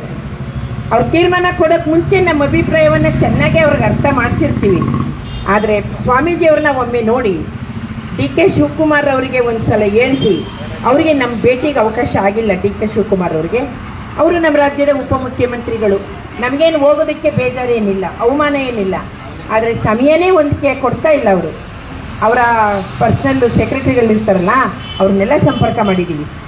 ಸರಿ, ಅವರು ಉದಯ್ಗೆ ತುಂಬ ಬೇಕಾದವರು, ಅವ್ರ ಮಾತಿಗೆ ತುಂಬ ಮಿಳ್ತಾ ಇದೆ ಅಂತೇಳಿ ಮಾಡಿದ್ವಿ. ಆ ಪ್ರಯತ್ನಕ್ಕಾಗಿ ಗ್ರಾಮದ ಮುಖಂಡರುಗಳ ತೀರ್ಮಾನಕ್ಕಾಗಿ ನಾನು ಪ್ರಥಮ ಬಾರಿಗೆ ಮಠಕ್ಕೆ ಹೋದೆ. ಸ್ವಾಮೀಜಿಯವ್ರನ್ನ ಭೇಟಿ ಮಾಡಿದ್ವಿ. ನಮ್ಮ ನಿಯೋಗ ಇದು ಎರಡನೇದು. ಈ ಎರಡನ್ನ ಬಿಟ್ಟರೆ ನನ್ನ ಜೀವನದಲ್ಲಿ ನಾನು ಇನ್ಯಾವುದಕ್ಕೂ ಯಾವತ್ತೂ ಹೆಜ್ಜೆ ಇಟ್ಟಿಲ್ಲ, ಹಿಂದಕ್ಕೂ ಹೋಗಿಲ್ಲ. ಈ ನಮ್ಮ ಗ್ರಾಮಸ್ಥರು ನಮ್ಮ ಹೋರಾಟಕ್ಕೆ ಗೌರವ ಕೊಟ್ಟು ನಮ್ಮನ್ನು ಮುಂಚೂಣಿಲಿ ಬಿಟ್ಟಿದ್ದಾರೆ ಅಷ್ಟೇ, ಬೇರೆ ಇನ್ಯಾವ ಉದ್ದೇಶಕ್ಕೂ ಅಲ್ಲ. ಪಂಚಾಯಿತಿ ಉಳಿದಿದ ತಕ್ಷಣ ಮತ್ತೆ ನನ್ನ ದಾರಿ ನಂದೆ. ನಿರಂತರ ಹೋರಾಟ, ಹೆಣ್ಣುಮಕ್ಳಿಗಾಗಿ, ರೈತರಿಗಾಗಿ, ಕೃಷಿ ಕೂಲಿ ಕಾರ್ಮಿಕರಿಗಾಗಿ ಹೋರಾಟ ಮಾತ್ರ ನಮ್ಮ ಗುರಿಯೇ ಹೊರತು ಯಾವ ಮಾತಿಗೂ ಅವಕಾಶ ಇಲ್ಲ. ಇಲ್ಲಿ ಸಾಮೂಹಿಕ ನಾಯಕತ್ವದಲ್ಲಿ ಈ ಸಭೆ ಹೋಗ್ತಾ ಇದೆ. ಏಕ ವ್ಯಕ್ತಿ ತೀರ್ಮಾನ ಇಲ್ಲಿ ಆಗಲ್ಲ. ಎಲ್ಲರ ಅಭಿಪ್ರಾಯ ಕ್ರೋಢೀಕರಿಸಿ ನಾವು ಹೆಜ್ಜೆ ಇಡ್ತಾ ಇದ್ದೀವಿ. ಈಗ ನೀವು ಹೇಳಿದ ಮಾತಿಗೆ ನಾನು ಗೌರವ ಕೊಟ್ಟು ಒಂದು ಮಾತು ಹೇಳಬೇಕಾಗುತ್ತೆ. ಶಾಸಕರಿಗೆ ಫೋನ್ ಮಾಡಿ ಉದಯವರ ಮನಸ್ಸು ಕರಗಬಹುದು ಅಂತ ನಾವು ಹಾಗೆ ಇದ್ವಿ, ಹಾಗೆ ಕಾಯ್ತಾ ಇದ್ವಿ. ಮೊನ್ನೆ ಅವರು ನಮ್ಮ ಗ್ರಾಮಕ್ಕೆ ಬರಕ್ಕೆ ಕೂಡ್ದು 118-19 ದಿನ ಆಗಿದೆ. ಹೈಕೋರ್ಟಿಗೂ ಈ ಥರ ಅವರು ವಿತಂಡವಾದ ಇಡ್ತಾ ಇದ್ದಾರೆ. ಮತ್ತು ಯಾವ ಕಾರಣಕ್ಕೂ ಕೈ ಬಿಡೋ ಪ್ರಶ್ನೆನೇ ಇಲ್ಲ. ಸೇರ್ಪಡೆ ಆಗೋಗಿದೆ ಅಂತೇಳಿ ನಮ್ಮ ಗೆಜ್ಜಿಲ್ಗೆರೆ ಹೆಸರ ತೆಗೆದು ವಾರ್ಡ್ 31 ವಾರ್ಡ್ 30 ಮದ್ದೂರೈವಿಗೆ ಮಾತುಕತೆಗೆ ಆಯಿತು. ಮತ್ತೊಂದು ಸಲ ಕರೀತಾರ, ಹೋಗೋಣ ಬಿಡಿ. ಅವ್ರು ಬರಲ್ವ ಊರಿಗೆ, ಪರವಾಗಿಲ್ಲ ಬಿಡಿ, ನಾವೇ ಹೋಗೋಣ. ಮತ್ತು ಕರೀತಾನೆ ಇಲ್ಲ. ನಾವು ಸೋಲೋಣ, ಸೋತು ಗೆಲ್ಲೋಣ. ನಾವೇನು ನಮ್ಮ ಮನೆ ಕೆಲಸಕ್ಕೆ ಹೋಗ್ತಾ ಇದ್ದೀವಿ. ಅವರ ಕ್ಷೇತ್ರದ, ಅವರ ಊರಿನ ಪ್ರಬಲವಾದ ಗ್ರಾಮದ ಪಂಚಾಯಿತಿ ಉಳಿಸಕ್ತಾನೆ ಹೋಗ್ತಾ ಇರೋದು. ಎಲ್ಲಿ ಮತ್ತೆ ಕರೀತಾನೆ ಇಲ್ವಲ್ಲ. ಎಲ್ಲರ ಮೂಲಕ ಹೇಳಿ ಕಳಿಸ್ತಾ ಇದೀವಿ, ಕರೀರಿ ಏನಪ್ಪ, ಅದೆಲ್ಲಿ ಜಾಗ ಹೇಳಿ, ಅದೆಲ್ಲಿ ಮಾತು ಹೇಳಿ. ನಮಗೆ ಮಾತು ಕೊಟ್ಟು ಆ ಸಭೆಗೆ ಹೋದವರು ಮತ್ತೆ ಸಿಕ್ಕಿಲ್ಲ. ಅರ್ಧಂಬರ್ಧ ಆಗಿದೆ ಆ ಮೀಟಿಂಗು, ಉತ್ತರ ಬಂದಿಲ್ಲ. ಉತ್ತರ ತಗೊಳ್ಳೋಣ ನಡೀರಿ ಅಂದರೆ ಮಾತೇ ಇಲ್ಲ. ನೀವು ಬೇಕಾದ್ರೆ ಏರ್ಪಾಡು ಮಾಡಿ, ನಿಮ್ಮ ನೇತೃತ್ವದಲ್ಲಿ ನೀವು ಬನ್ನಿ, ಸೇರಿಸಿ. ಆದರೆ ಒಂದು ಸತ್ಯ ಹೇಳ್ತೀನಿ, ಸೇರ್ಪಡೆ ಹೇಗಾಗೋಯ್ತೋ ವಾಪಸ್ ತಗೊಳ್ಳೋಕ್ಕೆ ಸಾಧ್ಯ ಇಲ್ಲ. ಇದನ್ನು ಮಾಡಬೇಕಾಗಿರೋ ಶಕ್ತಿ ಇರೋದು ಏಕೈಕ ವ್ಯಕ್ತಿ ಮುಖ್ಯಮಂತ್ರಿಗಳಿಗೆ ಮಾತ್ರ ಅದು ಅಧಿಕಾರ ಇರೋದು. ಪೆನ್ ತಕ್ಕೊಂಡು ಈಗ ಬರ್ದ ಅಂದರೆ ಈಗ ಮುಗೀತು. ಆಕ್ಷೇಪಣಾ ಪತ್ರ 78 ಕೊಟ್ಟಿದ್ದೀವಿ. ಸೀಮಾ ಗಡಿಗೆ ಇದೇ ಡಿ ಸಿ ಅವರು ಇವತ್ತು ಬರಬೇಕು ನಮ್ಮ ಎದುರಿಗೆ. ಅವತ್ತು ಬಂದು ಹೊಟ್ಟೋದ್ರು, ಪಾಸಾದ್ರು. DC ಅವರು ಮೋಸ ಮಾಡಿದ್ದಾರೆ. CEO ಒಂದು ಪಂಚಾಯಿತಿನ ಉಳಿಸ್ಬೇಕಾದಂಥ ಜವಾಬ್ದಾರಿ ಮಹಿಳೆ. ಓದಿರ್ಬೋದು, ಇಷ್ಟುದ್ದ ವಿದ್ಯಾವಂತರಾಗಿರ್ಬೋದು, ಗೋಲ್ಡ್ ರ್ಯಾಂಕ್ ತೆಗೆದಿರ್ಬೋದು, ಒಂದು ಪಂಚಾಯಿತಿ ರಕ್ಷಣೆ ಮಾಡಿಲ್ಲ ಅಂದರೆ ಅವ್ರ ಗೋಲ್ಡ್ ಮೆಡ್ಲಿಗೆ ಏನ್ರಿ ಬಂತು ಬೆಲೆ? ಅನಕ್ಷರಸ್ಥ ಕೂಲಿ ಮಾಡೋ ಹೆಣ್ಣು ಮಕ್ಕಳು 500, 1000, 300, 200 ಕೊಟ್ಟು ಚಳವಳಿನ 122 ದಿವಸ ಸಾಕಿದ್ದಾರೆ. ಮನೆಯಿಂದ ದುಡ್ಡು ಎತ್ತಿದ್ದಾರೆ. ಬೀದಿಯಿಂದ ಊಟ ಕೊಟ್ಟಿದ್ದಾರೆ. ಅಂದ್ರೆ ಇವತ್ತು ಈ ಮನೆ ಬೀದಿದು ಊಟ, ಇವತ್ತು ಈ ರಸ್ತೆ ಹೆಣ್ಮಕ್ಳದು ಊಟ. ಇನ್ನು ನಮ್ಮ ಊರಿನ ಗಂಡು ಮಕ್ಕಳು ಶುರು ಮಾಡಿಲ್ಲ. ಈ ಬೀದಿ ಗಂಡು ಮಕ್ಕಳು, ಈ ಬೀದಿ ಗಂಡು ಮಕ್ಕಳು ಅಂತ ಇನ್ನೂ ಶುರು ಮಾಡಿಲ್ಲ. ಈಗ ಶುರು ಮಾಡಿಸ್ಬೇಕು ಅವ್ರ ಕೈಲಿ. ನಮ್ಮ ಸರದಿ ಇನ್ನೂ 1 ವಾರಕ್ಕಾಗುತ್ತೆ. ನಮ್ಮ ಹೆಣ್ಮಕ್ಳು ಬೀದಿಲಿ ಎತ್ತಿ ಕೊಟ್ಟಿರೋ ದುಡ್ಡು ಇನ್ನೂ 1 ವಾರಕ್ಕಾಗುತ್ತೆ. ನಾವು ಜಾತಿ ಭೇದ, ವರ್ಗ ಭೇದ, ಅಂತಸ್ತಿನ ಭೇದ ನಮ್ಮ ಗ್ರಾಮದಲ್ಲಿ ಯಾವುದೂ ಇಲ್ಲ. ಅಷ್ಟರ ಮಟ್ಟಿಗಿರೋ ಊರಿಗೆ ಜಾತ್ರೆಯಲ್ಲಿ ಹಳ್ಳ ಹಾಕಿದ್ರು ಅಂತಾರಲ್ಲ, ಹಂಗೆ ಹಾಕ್ಬಿಟ್ರಲ್ರಿ ಇವರು, ಈ ಉದಯವರು. ಯಾಕೆ ಬೇಕಿತ್ತು? ಅದಾಯ್ತಾ? ಈಗ ಮುಖ್ಯಮಂತ್ರಿನ ನಾವು 3 ಸಲ ಭೇಟಿ ಮಾಡಿದ್ದೀವಿ. ಮುಖ್ಯಮಂತ್ರಿಗೆ ಸಾಧ್ಯ ಇಲ್ವಾ ಸೈನ್ ಮಾಡೋಕ್ಕೆ? ಆ ಉದಯ್ ಅವ್ರಿಗೆ ಹೇಳ್ತೇನಪ್ಪ, ಆ ಉದಯ್ ಎಷ್ಟು ಹೇಳಿದ್ರು ಕೇಳ್ತಾ ಇಲ್ವಲ್ಲಪ್ಪ ಅಂದರೆ, ಈಗ ಮತ್ತೆ ಖಾಸಗಿಯಾಗಿ ಅವ್ರ ಮನೇಲೇ ಭೇಟಿ ಮಾಡಬೇಕು ಮುಖ್ಯಮಂತ್ರಿಗಳನ್ನ ಅಂತ ತೀರ್ಮಾನ ತಗೊಂಡಿದ್ದೀವಿ. ಇಲ್ಲ, ಅವ್ರು ಇಲ್ಲಿಗೆ ಬರಬೇಕು. ಅವ್ರು ಬರೋ ಸ್ಥಿತಿಲಿಲ್ಲ. ಕರಿತೀವಿ, ಚಳವಳಿ ಸ್ಥಳಕ್ಕೆ ಬಂದ್ಬಿಡಿ, ಎಲ್ಲರೂ ನಿಮ್ಮನ್ನು ನೋಡ್ದಂಗಾಗತ್ತೆ. ಅಲ್ಲಿಗಾದ್ರೆ 2 ಬನ್ನಿ, 3 ಜನ ಬನ್ನಿ, 5 ಜನ ಬನ್ನಿ. ಅವರೇ ಇಲ್ಲಿ ಬಂದ್ಬಿಟ್ರೆ ಎಲ್ಲರೂ ಮಾತಾಡ್ಬೋದಲ್ಲ. ಇವಾಗ ಅದೇ ಕೆಲಸ ಮಾಡ್ತಾ ಇದ್ದೀವಿ. ಉದಯ್ ಅವರು ಬರಲಿ, ಮುಖ್ಯಮಂತ್ರಿನೂ ಬರಲಿ. ಇಲ್ವಾ, ಕೋರ್ಟಲ್ಲೂ ನಡೀಲಿ, ಏನು ನಡಿಬೇಕು ಅದು ನಡೀಲಿ. ಕೋರ್ಟು ನಮಗೆ ವ್ಯತಿರಿಕ್ತವಾಗಿ ತೀರ್ಮಾನ ಕೊಟ್ಟುಬಿಟ್ರೆ, ವಾರ್ಡ್ ಆಗೋಗಿದೆ, ರಾಜ್ಯಪತ್ರದಲ್ಲಿ ಬಂದಾಗೋಗಿದೆ, ಏನು ಮಾಡೋಕ್ಕಾಗಲ್ಲ ಅಂದ್ರೂ ನಮ್ಮ ಜನರ ಅಭಿಪ್ರಾಯದ ಕೋರ್ಟಿನ ಮುಂದೆ ಯಾವ ಕೋರ್ಟು ಇಲ್ಲ, ಯಾವ ಹೈಕೋರ್ಟು ಇಲ್ಲ, ಯಾವ ಸುಪ್ರೀಂ ಕೋರ್ಟು ಇಲ್ಲ. ನಮ್ಮ ಗ್ರಾಮದ ಜನತೆಯ ತೀರ್ಮಾನವೇ ಕೋರ್ಟ್. ಇದನ್ನ ಉದಯ್ ಅವರಿಗೆ ರವಾನಿಸಿದೀವಿ. ಜನತಾ ನ್ಯಾಯಾಲಯದ ಮುಂದೆ ಯಾವ ನ್ಯಾಯಾಲಯವೂ ಇಲ್ಲ. ಆದ್ರೆ ಈ ಜನತಾ ನ್ಯಾಯಾಲಯದೊಳಗೆ ಇಟ್ಟಿಗೆಗಳನ್ನ ಕಳಗಿಸೋ ಕೆಲಸ ನಡೀತಾ ಇದೆ. ಅದಕ್ಕೆ ಈಗ ನಾವಿವತ್ತು ಸಂಜೆ ಸಭೆ ಸೇರ್ತಾ ಇದ್ದೀವಿ, ಮಾಮೂಲಿ ಮುಖಂಡರ ಸಭೆ, ಯಜಮಾನ್ರದು. ಇಟ್ಟಿಗೆ ಕಳ್ಕೊಳ್ಳೋದಲ್ಲ, ಇಟ್ಟಿಗೆಗೆ ಎಂತೆಂಥದ್ದು ಸಿಮೆಂಟು ಅಂತಿರಲ್ಲಪ್ಪ, ಅದೇ ಹೆಸರುಗಳು ಅಷ್ಟೊಂದವಲ್ಲ, ACCಯೋ ಬಿರ್ಲಾನೋ, ಆವಾಗ ಚೆನ್ನಾಗಿ ಉಂಡೆ ಕಟ್ಬಿಟ್ಟು ಟಾಪ್ ಟಾಪ್ ಅಂತ ತೊಡಿತಾ ಇರೋದೆ ಸಿಮೆಂಟಲ್ಲಿ. ಇಟ್ಕೆ ಅಲ್ಲ, ಅದಿನ್ನು 100 ವರ್ಷ ಆದ್ರೂ ಕಳ್ಕೊಳಂಗಿಲ್ಲ. ಆ ಬುದ್ಧಿ ಕೆಲಸ ಇವತ್ತು ಮಾಡ್ತೀವಿ, ಮಾಡಿ ತೋರಿಸ್ತೀವಿ ಗೆಜ್ಜೆಲ್ಗೆರೆ. ಒಂದೇ ಸಲ ಮೊದಲ ಸಲ MLA ನಯ ವಿನಯ ಜನಪರವಾದ ಧೋರಣೆ ಇಟ್ಕೊಂಡ್ರೆ ಇಲ್ಲ, ಅವರಿಗೆ ಹಿಂದೆ ಇದ್ದಂಥ ಶಾಸಕರುಗಳನ್ನೆಲ್ಲ ಇಲ್ಲ. ನಾವು ಈ ಮುಂದೆನೂ ಮಾಡಿಲ್ಲ, ಆದರೆ ಪಂಚಾಯಿತಿ ವಿಷಯ ಅವ್ರ ಕೈ ಬಿಡಿಸ್ಲಿಲ್ಲ ಅಂದರೆ ಅವ್ರು DK ಶಿವಕುಮಾರ್ ಅವ್ರಿಗೆ ಹೇಳ್ತಾರೋ, ಮುಖ್ಯಮಂತ್ರಿಗಳಿಗೆ ಹೇಳ್ತಾರೋ, ಇನ್ನು 2 ವರ್ಷ ಆಗಲಿ, ಇನ್ನು 2.5 ವರ್ಷ ಆಗಲಿ, ಮುಂದಿನ ಸರ್ಕಾರ ಬರಲಿ, 144 ಸೆಕ್ಷನ್ 144ನೇ ಕಾಯ್ದೆ ಇದೆಯಲ್ಲ, ಜನ ಸೇರಬಾರ್ದು, ಬಿಡಿಯಾಗಿರ್ಬೇಕು, ನಿಷೇಧಾಜ್ಞೆ ತಂದು ಈ ಬಾಗಿಲನ್ನ ತೆಗೆದು ದಾಖಲೆನ ಒತ್ಕೊಳ್ತೀವಿ ಅಂದರೆ ಜನ ಸೇರಬಾರ್ದು ಅಷ್ಟೇ ಅಲ್ವಾ? ತರಲಿ, ಅದನ್ನು 144ನೇ ಸೆಕ್ಷನ್ನೂ ತರಲಿ, ನಮ್ಮನ್ನ ದಾಟಿ ತುಳಿದು ಮುಂದಕ್ಕೆ ಹೋಗ್ಲಿ ಪೊಲೀಸರು. ಅದಕ್ಕಿಂತ ಮೀರಿದ ಸೆಕ್ಷನ್ನು ನಮ್ಮ ಹತ್ರ ಇದೆ. 144ಕ್ಕೆ ಉತ್ತರ ಕೊಡುವ ಸೆಕ್ಷನ್ನು ನಮ್ಮ ಹತ್ರ ಇದೆ. ಬಿಡ್ತೀವಿ ಒಂದೊಂದೇ ಬಾಣ. ಅದು ಹೇಗೆ ಬರ್ತಾರೋ, ಅದು ಹೆಂಗೆ ತಗೊಂಡು ಹೋಗ್ತಾರೋ, ಅದು ಯಾವ ರೀತಿ ವಾರ್ಡ್ನ ಚುನಾವಣೆಗೆ ಬರ್ತಾರೋ ನೋಡಿ. ಒಂದು ದುರಂತ ಆಗಿದೆ ಇವತ್ತು. ನಿಮಗೊಂದು ಪ್ರತಿ ತರಿಸಿದ್ದೀನಿ. ಮಂಡ್ಯ ಜಿಲ್ಲೆಯ ಗ್ರಾಮ ಪಂಚಾಯಿತಿಗಳ ಚುನಾಯಿತ ಸದಸ್ಯರ ಸಂಖ್ಯೆ ನಿಗದಿ ಕುರಿತು ಪತ್ರ ಹೊರಡಿಸಿದೆ ಸರ್ಕಾರ. ಕರ್ನಾಟಕ ಸರ್ಕಾರ, ಕರ್ನಾಟಕ ಪಂಚಾಯತ್ ರಾಜ್ ಸೀಮಾ ನಿರ್ಣಯ ಆಯೋಗ. ಸೀಮಾ ನಿರ್ಣಯ ಅಂದರೆ ನಾವು ಆಕ್ಷೇಪಣೆ ತಗೊಂಡೋಗಿ ಗಡಿ ಬಿಟ್ಟರು ಅಂತ ಹೋಗಿದ್ವಲ್ಲ, ಇಲ್ಲಿಂದ ಬಸ್ ಹತ್ತಿ, ರೈಲ್ ಹತ್ತಿ, ನಡ್ಕೊಂಡು ಅಲ್ಲಿ ಟ್ರೈನ್ ಹತ್ತಿ, ಮೆಟ್ರೋ ಹತ್ತಿ, ಇನ್ನು 2 ನಿಮಿಷ ಇತ್ತು ಸಮಯ ದಾಟಕ್ಕೆ. ಓಡೋದ್ವಿ, ಉಸಿರು ಬರ್ತಾ ಇತ್ತು, ಲಿಫ್ಟ್ ಇಳಿದು ಓಡಿದ್ರು. 2 ನಿಮಿಷ ದಾಟಿದ್ರೆ ನಮಗೆ ಮಾತಾಡೋಕ್ಕೆ ಟೈಮ್ ಆಗೋಯ್ತು ಅಂದ್ಬಿಡೋರು. ಕೇವಲ 2 ನಿಮಿಷದಲ್ಲಿ ತಡ್ತಾ ಹೊತ್ಕೊಂಡೋಗಿ ಮುಂದೆ ಇಟ್ಟು ಅರ್ಧ ಗಂಟೆ ಮಾತಾಡಿದೆ. ಇವತ್ತು ಅದನ್ನು ಜಾರಿ ಮಾಡಿದ್ದಾರೆ. ನಮ್ಗೆ ಎಷ್ಟು ಸಂಕಟ ಹಾಕೋದು ಲೆಕ್ಕ ಹಾಕೊಡಿ. ಏನು ಹೇಳಿದ್ರು ಗೊತ್ತಾ? ಈ ಪಟ್ಟಿಯನ್ನು ಪ್ರಕಟಣೆ ಮಾಡಿದ್ದಾರೆ. ಇಡೀ ಮಂಡ್ಯ ಜಿಲ್ಲೆಯ ಎಲ್ಲ ಗ್ರಾಮ ಪಂಚಾಯಿತಿಯ ಚುನಾವಣೆಯ ಗ್ರಾಮಗಳ ಪಟ್ಟಿನ. ನಮ್ಮ ಗ್ರಾಮ ಇಲ್ಲ, ನಿಮ್ಮ ಗ್ರಾಮವೂ ಇಲ್ಲ, ಅವೂ ಇಲ್ಲ, ಹೋರಾಟ ಮಾಡಿದವ್ರ ಗ್ರಾಮಗಳು ಇಲ್ಲ, ಹೋರಾಟ ಮಾಡದೇ ಇರೋ ಗ್ರಾಮಗಳ ಪಟ್ಟಿನೂ ಇದರೊಳಗಿಲ್ಲ. ಇದನ್ನ ಸರ್ಕಾರ ಹೊರಡಿಸಿದೆ. ಈಗ ಹೇಳಿ, ನಿಮ್ಮ ಉದಯ ಏನು ಮಾಡ್ಬೇಕೀಗ? ನೀವು ಹೇಳಿದ್ದಕ್ಕೆ ನಿಮ್ಮ ಉದಯ ಎಂದೆ, ಅವ್ರು ನಿಮ್ಮ ಉದಯ ಎಲ್ಲ ನಮ್ಮ ಮೇಲೆ.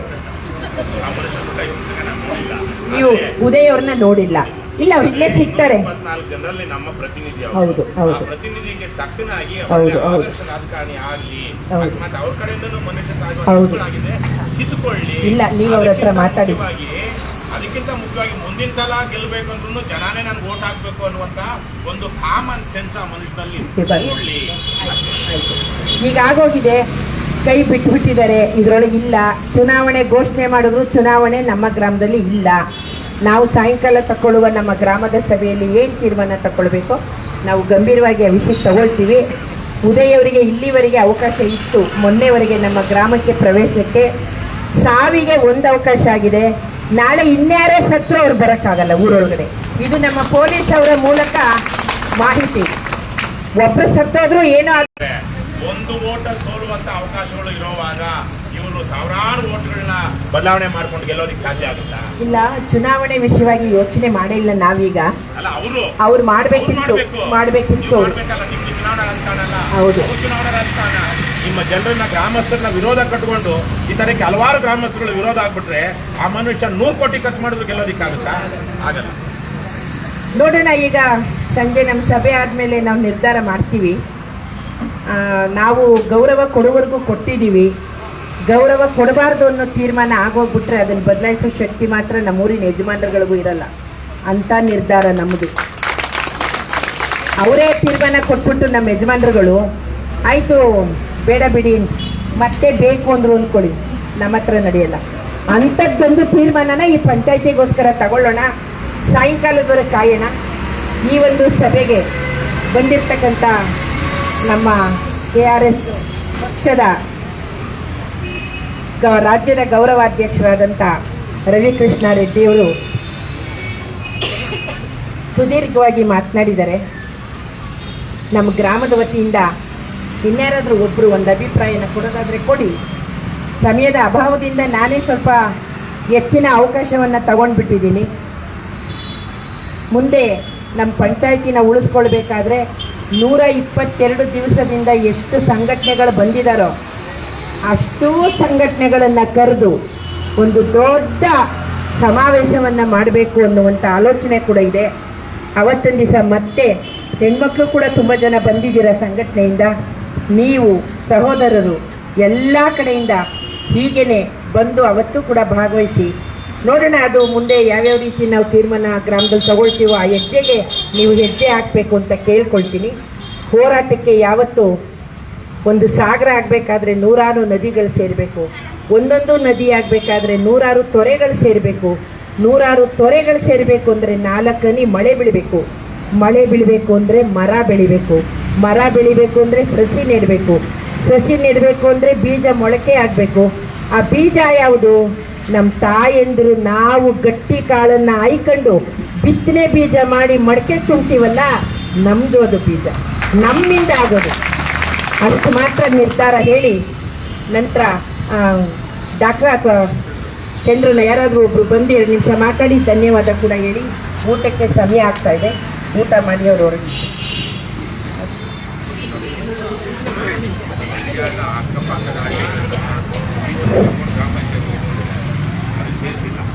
ನಮ್ಮ ಗ್ರಾಮ ವೈಡ್ ಮೇಕೆ ತಿಳ್ಕೊಳ್ಳಿ. ನಮ್ಮ ಗ್ರಾಮ ನಮ್ಮ ಪಂಚಾಯಿತಿ ಉಳಿಗಾಗಿ ಏನು ಹೋರಾಟ ನಡೀತಾ ಇದೆ, ಈ ಹೋರಾಟ ಧರಣಿ ಸತ್ಯಾಗ್ರಹದ ಪರವಾಗಿ ಈ ದಿವಸ ಕರ್ನಾಟಕ ರಾಷ್ಟ್ರ ಸಮಿತಿಯ ಸೇನಾನಿಗಳು ಬಹಳ ಸಂಖ್ಯೆಯಲ್ಲಿ ಬಂದು ಈ ಒಂದು ಹೋರಾಟಕ್ಕೆ ತಮ್ಮ ನೈತಿಕ ಬೆಂಬಲವನ್ನು ಕೊಟ್ಟು ಇಲ್ಲಿ ಮಾತನಾಡಿದ್ದಾರೆ. ಬಹುಶಃ ರಾಜ್ಯಾಧ್ಯಕ್ಷರಾದ ಕೃಷ್ಣಾರೆಡ್ಡಿ ಅವರು ಮಾತಾಡ್ತಾ ಹೇಳಿದ್ರು, ಇದರ ವ್ಯವಸ್ಥೆ ಹೇಗಾಗಿದೆ, ಚುನಾಯಿತ ಪ್ರತಿನಿಧಿಗಳು ಹೇಗಾಯ್ತಾ ಇದ್ದಾರೆ, ನಾವು ಎಲ್ಲಿ ತಪ್ಪು ಮಾಡ್ತಾ ಇದ್ದೀವಿ, ಇವತ್ತು ನಾವು ಯಾಕೆ ಬೀದಿಯಲ್ಲಿ ಕುತ್ಕೋಬೇಕಾಯ್ತು, ಈ ಹೋರಾಟವನ್ನು ನಡೆಸಬೇಕಾಯ್ತು ಅನ್ನತಕ್ಕಂಥದ್ದನ್ನ ಸುಳ್ವರಾಗಿ ಇಲ್ಲಿ ನಮ್ಮಲ್ಲಿ ಹೇಳಿದ್ದಾರೆ. ಲಿಕ್ಕರು ಮತ್ತು ಕಿಕ್ಕರನ್ನು ಹಂಚಿ ಯಾವುದೋ ಸಮಯದಲ್ಲಿ ಎಲ್ಲೋ ಗೊತ್ತಿಲ್ಲದೆ ಇರತಕ್ಕಂಥ ವ್ಯಕ್ತಿ ಶಾಸಕನಾಗೋ ಚುನಾಯಿತ ಪ್ರತಿನಿಧಿಯಾಗೋ ಆಡಳಿತ ನಡೆಸಿದ್ರೆ ಅದರ ಪರಿಣಾಮ ದುಷ್ಪರಿಣಾಮ ಏನಾಗ್ತಾ ಇದೆ, ಯಾವ ರೀತಿ ನಾವು ಅನುಭವಿಸ್ತಾ ಇದ್ದೀವಿ, 120 ದಿನಗಳ ನಮ್ಮ ಹೋರಾಟ ಹೇಗೆ ನಡೀತಾ ಇದೆ, ಈ ಹೋರಾಟಕ್ಕೆ ಯಾರ್ಯಾರು ಬೆಂಬಲ ಕೊಡ್ತಾ ಇದ್ದಾರೆ, ಅಥವಾ ಈ ಹೋರಾಟ ರಾಜಕೀಯವಾಗಿ ನಡೀತಾ ಇದೆಯಾ? ಅಲ್ಲ, ಇದು ಸಾಮಾನ್ಯ ಜನತೆಯ ಚಳವಳಿ, ನಮ್ಮ ಉಳಿವಿಗಾಗಿ ಸ್ವಾಭಿಮಾನಕ್ಕಾಗಿ ಇದು ಹೋರಾಟ ನಡೀತಾ ಇದೆ ಅಂತಕ್ಕಂಥದ್ದನ್ನ ಎಳೆಯಾಗಿ ಅಭಿಪ್ರಾಯಪಟ್ಟಿದ್ದಾರೆ. ಕೃಷ್ಣಾರೆಡ್ಡಿ ಅವರು ಮತ್ತು ರಾಷ್ಟ್ರ ಸಮಿತಿ ಪಕ್ಷ ಏನು ಹೋರಾಟವನ್ನು ಮಾಡ್ತಾ ಇದೆ, ನಮ್ಮ ಮದ್ದೂರಿನವರ ಲಿಂಗಯ್ಯಗೌಡರು ಇದ್ದಾಗ ಎಷ್ಟು ಇದು ಹೋರಾಟ ನಡೀತಾ ಇತ್ತು, ಹಾಗೆ ಈ ಹೋರಾಟ ವಿವಿಧ ಹಂತಗಳಲ್ಲಿ ಸಮಾಜದ ಚಳವಳಿಗಳನ್ನ ವಿರೋಧಗಳನ್ನ ಅನುಭವಿಸಿ ನಡೀತಾ ಇರ್ತಕ್ಕಂಥದ್ದು. RTO ಆಫೀಸ್ ಆಗಿರ್ಬೋದು, ತಾಲೂಕ್ ಆಫೀಸ್ ಆಗಿರ್ಬೋದು, ನ್ಯಾಯಬೆಲೆ ಅಂಗಡಿ ಆಗಿರ್ಬೋದು, ಇನ್ನೊಂದು ಆಗಿರ್ತಕ್ಕಂಥ ಹೋರಾಟಗಳನ್ನ ಅವರು ಸಮಾಜದಲ್ಲಿ ಬಿಂಬಿಸ್ತಾ ಬಂದಿದ್ದಾರೆ. ಸಮಾಜವನ್ನು ತಿದ್ದುವಂತ ಕೆಲಸವನ್ನ ಈ ಸಮಿತಿ ಮಾಡ್ತಾ ಇದೆ.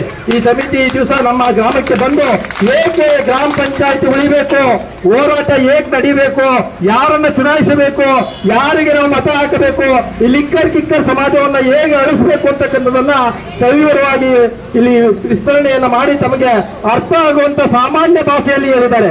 ಇವರಿಗೆ ನಮ್ಮ ಗ್ರಾಮ ಹೋರಾಟ ಸಮಿತಿ, ಪಂಚಾಯತಿ ಹೋರಾಟ ಸಮಿತಿಯ ಪರವಾಗಿ, ಕೆಜಿಲ್ಗೆರೆ ಗ್ರಾಮಸ್ಥರ ಪರವಾಗಿ ಹಾಗೂ ಎಲ್ಲ ಹೋರಾಟಗಾರರ ಪರವಾಗಿ ಧನ್ಯವಾದಗಳನ್ನು ಅರ್ಪಿಸ್ತಾ ಇದ್ದೀವಿ. ಹಾಗೆ ನಮ್ಮ ಹೋರಾಟದಲ್ಲಿ ಭಾಗವಹಿಸಿರ್ತಕ್ಕಂಥ ಎಲ್ಲ ಹೋರಾಟಗಾರರಿಗೆ, ಗೆಜ್ಜಿಲಗೆರೆ ಗ್ರಾಮಸ್ಥರ, ಮಹಿಳೆಯರೇ ಮತ್ತು ಅಣ್ಣ ತಮ್ಮಂದಿರೇ ಹಾಗೂ ಕರ್ನಾಟಕ ರಾಷ್ಟ್ರ ಸಮಿತಿಯ ಎಲ್ಲ ಸೇನಾನಿಗಳನ್ನ ಈ ಹೋರಾಟಕ್ಕೆ ತಾವು ಭಾಗವಹಿಸಿ ನೈತಿಕ ಬೆಂಬಲವನ್ನು ತುಂಬಿರುವುದಕ್ಕೆ ಹೃತ್ಪೂರ್ವಕವಾಗಿ ಅಭಿನಂದನೆಗಳನ್ನು ಸಲ್ಲಿಸಿ ನನ್ನ ಮಾತನ್ನು ಮುಗಿಸ್ತಾ ಇದ್ದೀನಿ. ಜೈ ಹಿಂದ್, ಜೈ ಕರ್ನಾಟಕ ಮಾತು.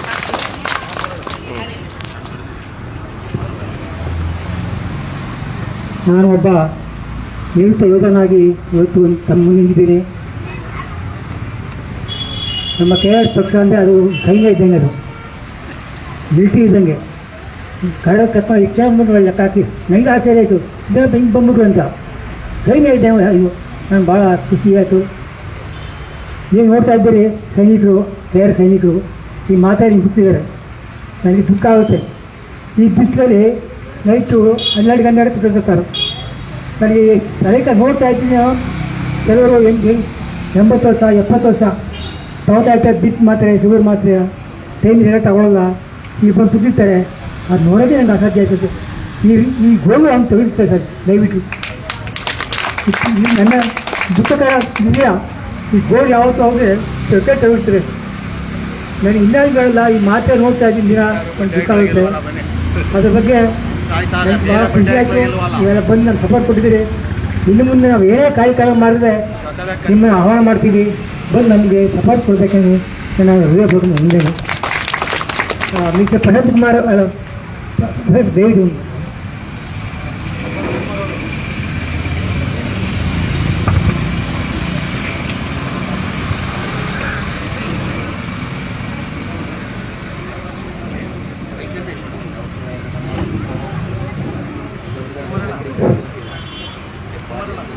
ಆತ್ಮೀಯ ಎಲ್ಲ ಗೆಜ್ಜಿಗರ ಹಿರಿಯರೇ ಮತ್ತು ತಾಯಂದಿರೇ, ಹಾಗೂ ಮೊದಲಿಗೆ ನಾನು ಈ ಒಂದು KRS ಪಕ್ಷ ವಿಚಾರದಲ್ಲಿ ನಾವು ಲಿಂಗೇಗೌಡರನ್ನು ನೆನೆಸ್ಕೊಳ್ಳೇಬೇಕು ನಮ್ಮ ಮದ್ದೂರು ತಾಲೂಕಿನಲ್ಲಿ.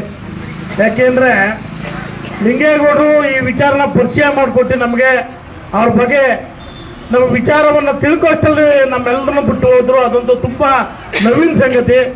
ಲಿಂಗೇಗೌಡರಿಗೆ ನಾವು ಯಾವತ್ತೂ ಕೂಡ ಈ ಒಂದು ವಿಚಾರಧಾರೆಯಲ್ಲಿ ಮತ್ತು ಅವ್ರು ತಗೊಂಡಂಥ ಕೆಲವು ನಿರ್ಧಾರಗಳು, ಅವರು ಕೆಲಸದಲ್ಲಿದ್ದು ಕೂಡ ಕೆಲಸನ ಬಿಟ್ಟು ಈ ಒಂದು ಸೇವೆಗೆ ಮತ್ತು ಹೋರಾಟಕ್ಕೆ ಬಂದದನ್ನ ಈ ಒಂದು ಗಳಿಗೆಯಲ್ಲಿ ನೆನೆಸ್ಕೋಬೇಕು ಅನ್ನಿಸ್ತು, ನೆನೆಸ್ಕೊಳ್ತಾ ಇದ್ದೀನಿ.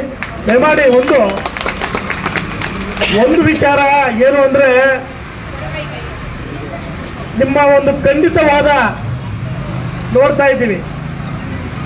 ಈ ಖಂಡಿತವಾದ ಈ ಲೋಕಕ್ಕೆ ಸರಿಯಾಗಿ ಹಿಡಿತಾ ಇಲ್ಲ.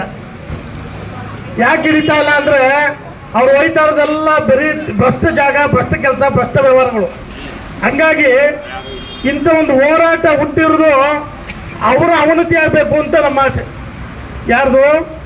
ಈ ಒಂದು ಭ್ರಷ್ಟರ ಒಂದು ಅರಿವಾಗಬೇಕು ಅಂದ್ರೆ ನಿಮ್ಮಿಂದ ಈ ಒಂದು ಕೃಷ್ಣನ ಅವತಾರ ಆಗಲಿ ಅಂತ ಅನ್ಕೋತೀನಿ ನಾನು. ಮತ್ತೆ ನಮ್ಮ ಹೋರಾಟಗಾರರಲ್ಲಿ ಇವತ್ತು ನಮ್ಮ ಅಕ್ಕಂದ್ರೆ ಇಷ್ಟೊಂದು ಜನ ಇಲ್ಲಿ ಕೂತಿದ್ರಿ. ನಮ್ಮಲ್ಲೂ ಕೂಡ ದಿನ ಕಡಿಮೆ ಆಗಿದ್ದೀವಿ. ಯಾಕೆ ಕಡಿಮೆ ಆಗಿದ್ದೀವಿ ಅಂದ್ರೆ ಪಿಸ್ಟಿಗೆ ಮಾತ್ರ. ಆದ್ರೆ ರಾತ್ರಿ ಹೊತ್ತು 200 ಇಂದ 300 ಜನ ರಾತ್ರಿ ಹೊತ್ತು ಕೂತ್ಕೋತಾರೆ. ಮಧ್ಯರಾತ್ರಿ 12 ಗಂಟೆ 1 ಗಂಟೆಗೆ ಕೂತ್ಕೋತಾರೆ ನಮ್ಮಲ್ಲೂ ಕೂಡ. ನಮ್ಮ ಪಂಚಾಯತಿಲಿ ಪಾಪ ಅವ್ರು ನೋಡಿದ್ರೆ ಅವ್ರಿಗೆ ಏನಾಗಿದೆ ಏನು ಗೊತ್ತಿಲ್ಲ, ನಮ್ಮ ಪಂಚಾಯತಿ ಹಾಳಾಗೋಯ್ತಲ್ಲ ಅಂತ ಪಾಪ ಕಣ್ಣೀರು ಹಾಕ್ತಾರೆ ಹೆಣ್ಮಕ್ಳು. ಯಾಕಂದ್ರೆ ಅವ್ರ ಕಷ್ಟ ಗೊತ್ತಾಗ್ತಾ ಇದೆ ಏನು ಅಂತ. ನಾವ್ ಇಲ್ಲಿಂದ ಮದ್ದೂರ್ಗೆ ಹೋಗಿ ಮದ್ದೂರ್ಲಿ ಏನಪ್ಪ ಮಾಡ್ತಿದ್ದೋ, ನಮ್ಮ ಪಂಚಾಯತಿಲಿ ಏನಾದ್ರು ಒಂದು ಕೆಲಸ ಮಾಡ್ತಿದ್ದೋ, ಇವತ್ತೇನು ಆಯ್ತಾ ಇಲ್ಲ ಅನ್ನುವಂತ ಪರಿಸ್ಥಿತಿ ಇಲ್ಲ ಅವ್ರೆ. ಆದ್ರೆ ಏನು ಕನಿಕರ ಇಲ್ಲದೆ ಇರುವಂತ ವ್ಯಕ್ತಿ, ಕಮಿಟ್ಮೆಂಟ್ ಏನು ಅಂದ್ರೆ ಜನಗಳ ಒಡನಾಡಿಯನ್ನ ಗೊತ್ತಿಲ್ಲದೆ ಇರುವಂತವ್ರು, ಬರೀ ಹಣದ ಮದದಲ್ಲೇ ಬಂದಿರುವಂತ ರಾಜಕಾರಣಿಗಳನ್ನ ನಾವು ಬೆಂಬಲಿಸಿದ್ರೆ ನಮ್ಮ ಪರಿಸ್ಥಿತಿ ಏನಾಯ್ತದೆ ಅಂತ ಇವತ್ತು ನಾವು ಅರ್ಥ ಮಾಡ್ಕೋಬೇಕಾಗತ್ತೆ. ಇವತ್ತು ಪರಿಸ್ಥಿತಿ ಏನು ಅಂದ್ರೆ, ಅವ್ರಿಗೇನು ಅಂದ್ರೆ ಗೆದ್ದಿಗೆರೆ ಗೊರನಹಳ್ಳಿ ಇವ್ರು ಹೇಳ್ತಾನೆ ಹೋರಾಟ ಮಾಡ್ತಾರೋ, ಇವ್ರೆರಡು ಊರಲ್ಲಿ ಓಟ್ ಹಾಕ್ತಾರಲ್ಲ, ಇನ್ನೂ 200 ಅವೆ, ನಾ ದುಡ್ಡು ಕೊಟ್ಟು ಓಟ್ ಹಾಕಿರ್ತೀನಿ ಅಂತ ಆಮದೆ ಹೋಗ್ಬೇಕು ಅಂದ್ರೆ ಅವರು ಒಬ್ರು ನಿಂತ್ಕೊಂಡು ಇಡೀ ಹಳ್ಳಿ ಎಲ್ಲ ನಮ್ದೇ ಇರ್ಬೇಕಾದ್ರೆ ನಾವು ಒಂದೊಂದು ಊರಲ್ಲಿ ಕಡಿಮೆ ಅಂದ್ರೆ 5,000 ಜನ 10,000 ಜನ ಇವಿ, 10,000 ಜನ ನಿಂತ್ಕೊಂಡು ನಾವು ಹೋರಾಟ ಮಾಡಿದ್ರೆ ಆ ಪರಿಸ್ಥಿತಿ ಏನಾಯ್ತದೆ ಅಂತ ಮುಂದಿನ ದಿನದಲ್ಲಿ ಗೊತ್ತಾಯ್ತದೆ. ಅವ್ರು ತಿಳ್ಕೊಂಡಿರೋದು ಹಣಕ್ಕೋಸ್ಕರ ಜನ ಏನ್ ಬೇಕಾದ್ರೆ ಮಾಡ್ತಾರೆ ಅಂತ ತಿಳ್ಕೊಂಡವ್ರೆ. ಆದ್ರೆ ಹಣಕ್ಕಿಂತಲೂ ಹೆಚ್ಚಿಗೆ ಒಬ್ಬ ಆತ್ಮವಿಶ್ವಾಸ ಇರುವಂತ ಇವತ್ತು ಇವತ್ತು ಈ ಆತ್ಮವಿಶ್ವಾಸದಲ್ಲಿ ಈ ನಿಮ್ಮ ಗ್ರಾಮಸ್ಥರ ಗದ್ಗ ಕೂತಿರೋದು ಎಷ್ಟು ಎಫೆಕ್ಟ್ ಆಯ್ತದೆ ಅಂತ ಮುಂದೆ ಅವ್ರಿಗೆ ಗೊತ್ತಾಯ್ತದೆ. ಆ ಗೊತ್ತಾಗುವವರೆಗೆ ನಾವು ಕೂಡ ಹೋರಾಟ ಮಾಡಬೇಕಂತ ಅನಿವಾರ್ಯ ಪರಿಸ್ಥಿತಿ ಇದೆ. ನಿಮ್ಮೆಲ್ಲರ ಒಂದು ಆಶಯದಂತೆ ನಮ್ಮ ಪಂಚಾಯತ್ಗಳು ನಮ್ಗೆ ಉಳ್ಕೊಂಡ್ರೆ ಅದಕ್ಕಿಂತ ದೊಡ್ಡದಿಲ್ಲ. ಪದೇ ನಾವು ಬೆಂಗಳೂರಿಗೆ ಹೋಯ್ತಾನೆ ಇದ್ದೀವಿ, ಇವತ್ತಾಯ್ತದೆ ಅಂತ ಅಕ್ಕನೂ ಪಾಪ ಹಂಗೆ ಒಡ್ಡಾಡ್ಕೊಂಡು ಬಂದೇ ಬರ್ತಾರೆ. ಆದ್ರೆ ನಮ್ಗೆ ಕಾನೂನಲ್ಲಿ ಇವತ್ತಲ್ಲ ನಾಳೆ ನಮ್ಗೆ ಒಳ್ಳೇದಾಗ್ತದೆ. ಯಾಕೆಂದ್ರೆ ಅವರು ಸರಿಯಾದಂತೆ ಕ್ರಮಬದ್ಧವಾಗಿ ಅವರು ಕಾನೂನನ್ನ ನಿರ್ವಹಿಸಿಲ್ಲ. ಏನಾದ್ರೂ ಅಂಬೇಡ್ಕರ್ ಬಗ್ಗೆ ಅವ್ರಿಗೇನಾದ್ರು ಗೌರವ ಇದ್ರೆ, ಅಧಿಕಾರಕ್ಕೆ ವಿಚಾರಕರ ಮೆಜಿಸ್ಟ್ರೇಟ್ ಬಗ್ಗೆ ಅವ್ರಿಗೇನಾದ್ರು ಗೌರವ ಇದ್ರೆ ನಿಜವಾಗ್ಲೂ ಕೂಡ ಈ ಒಂದು ಕಾನೂನಲ್ಲಿ ನಮಗೆ ಹೋರಾಟಕ್ಕೆ ಗೆಲುವು ಸಿಗ್ತದೆ ಅಂತ ಹೇಳಿ ನಾನು ಒಂದೆರಡು ಮಾತು ಹೇಳಿ ನನ್ನ ಮಾತು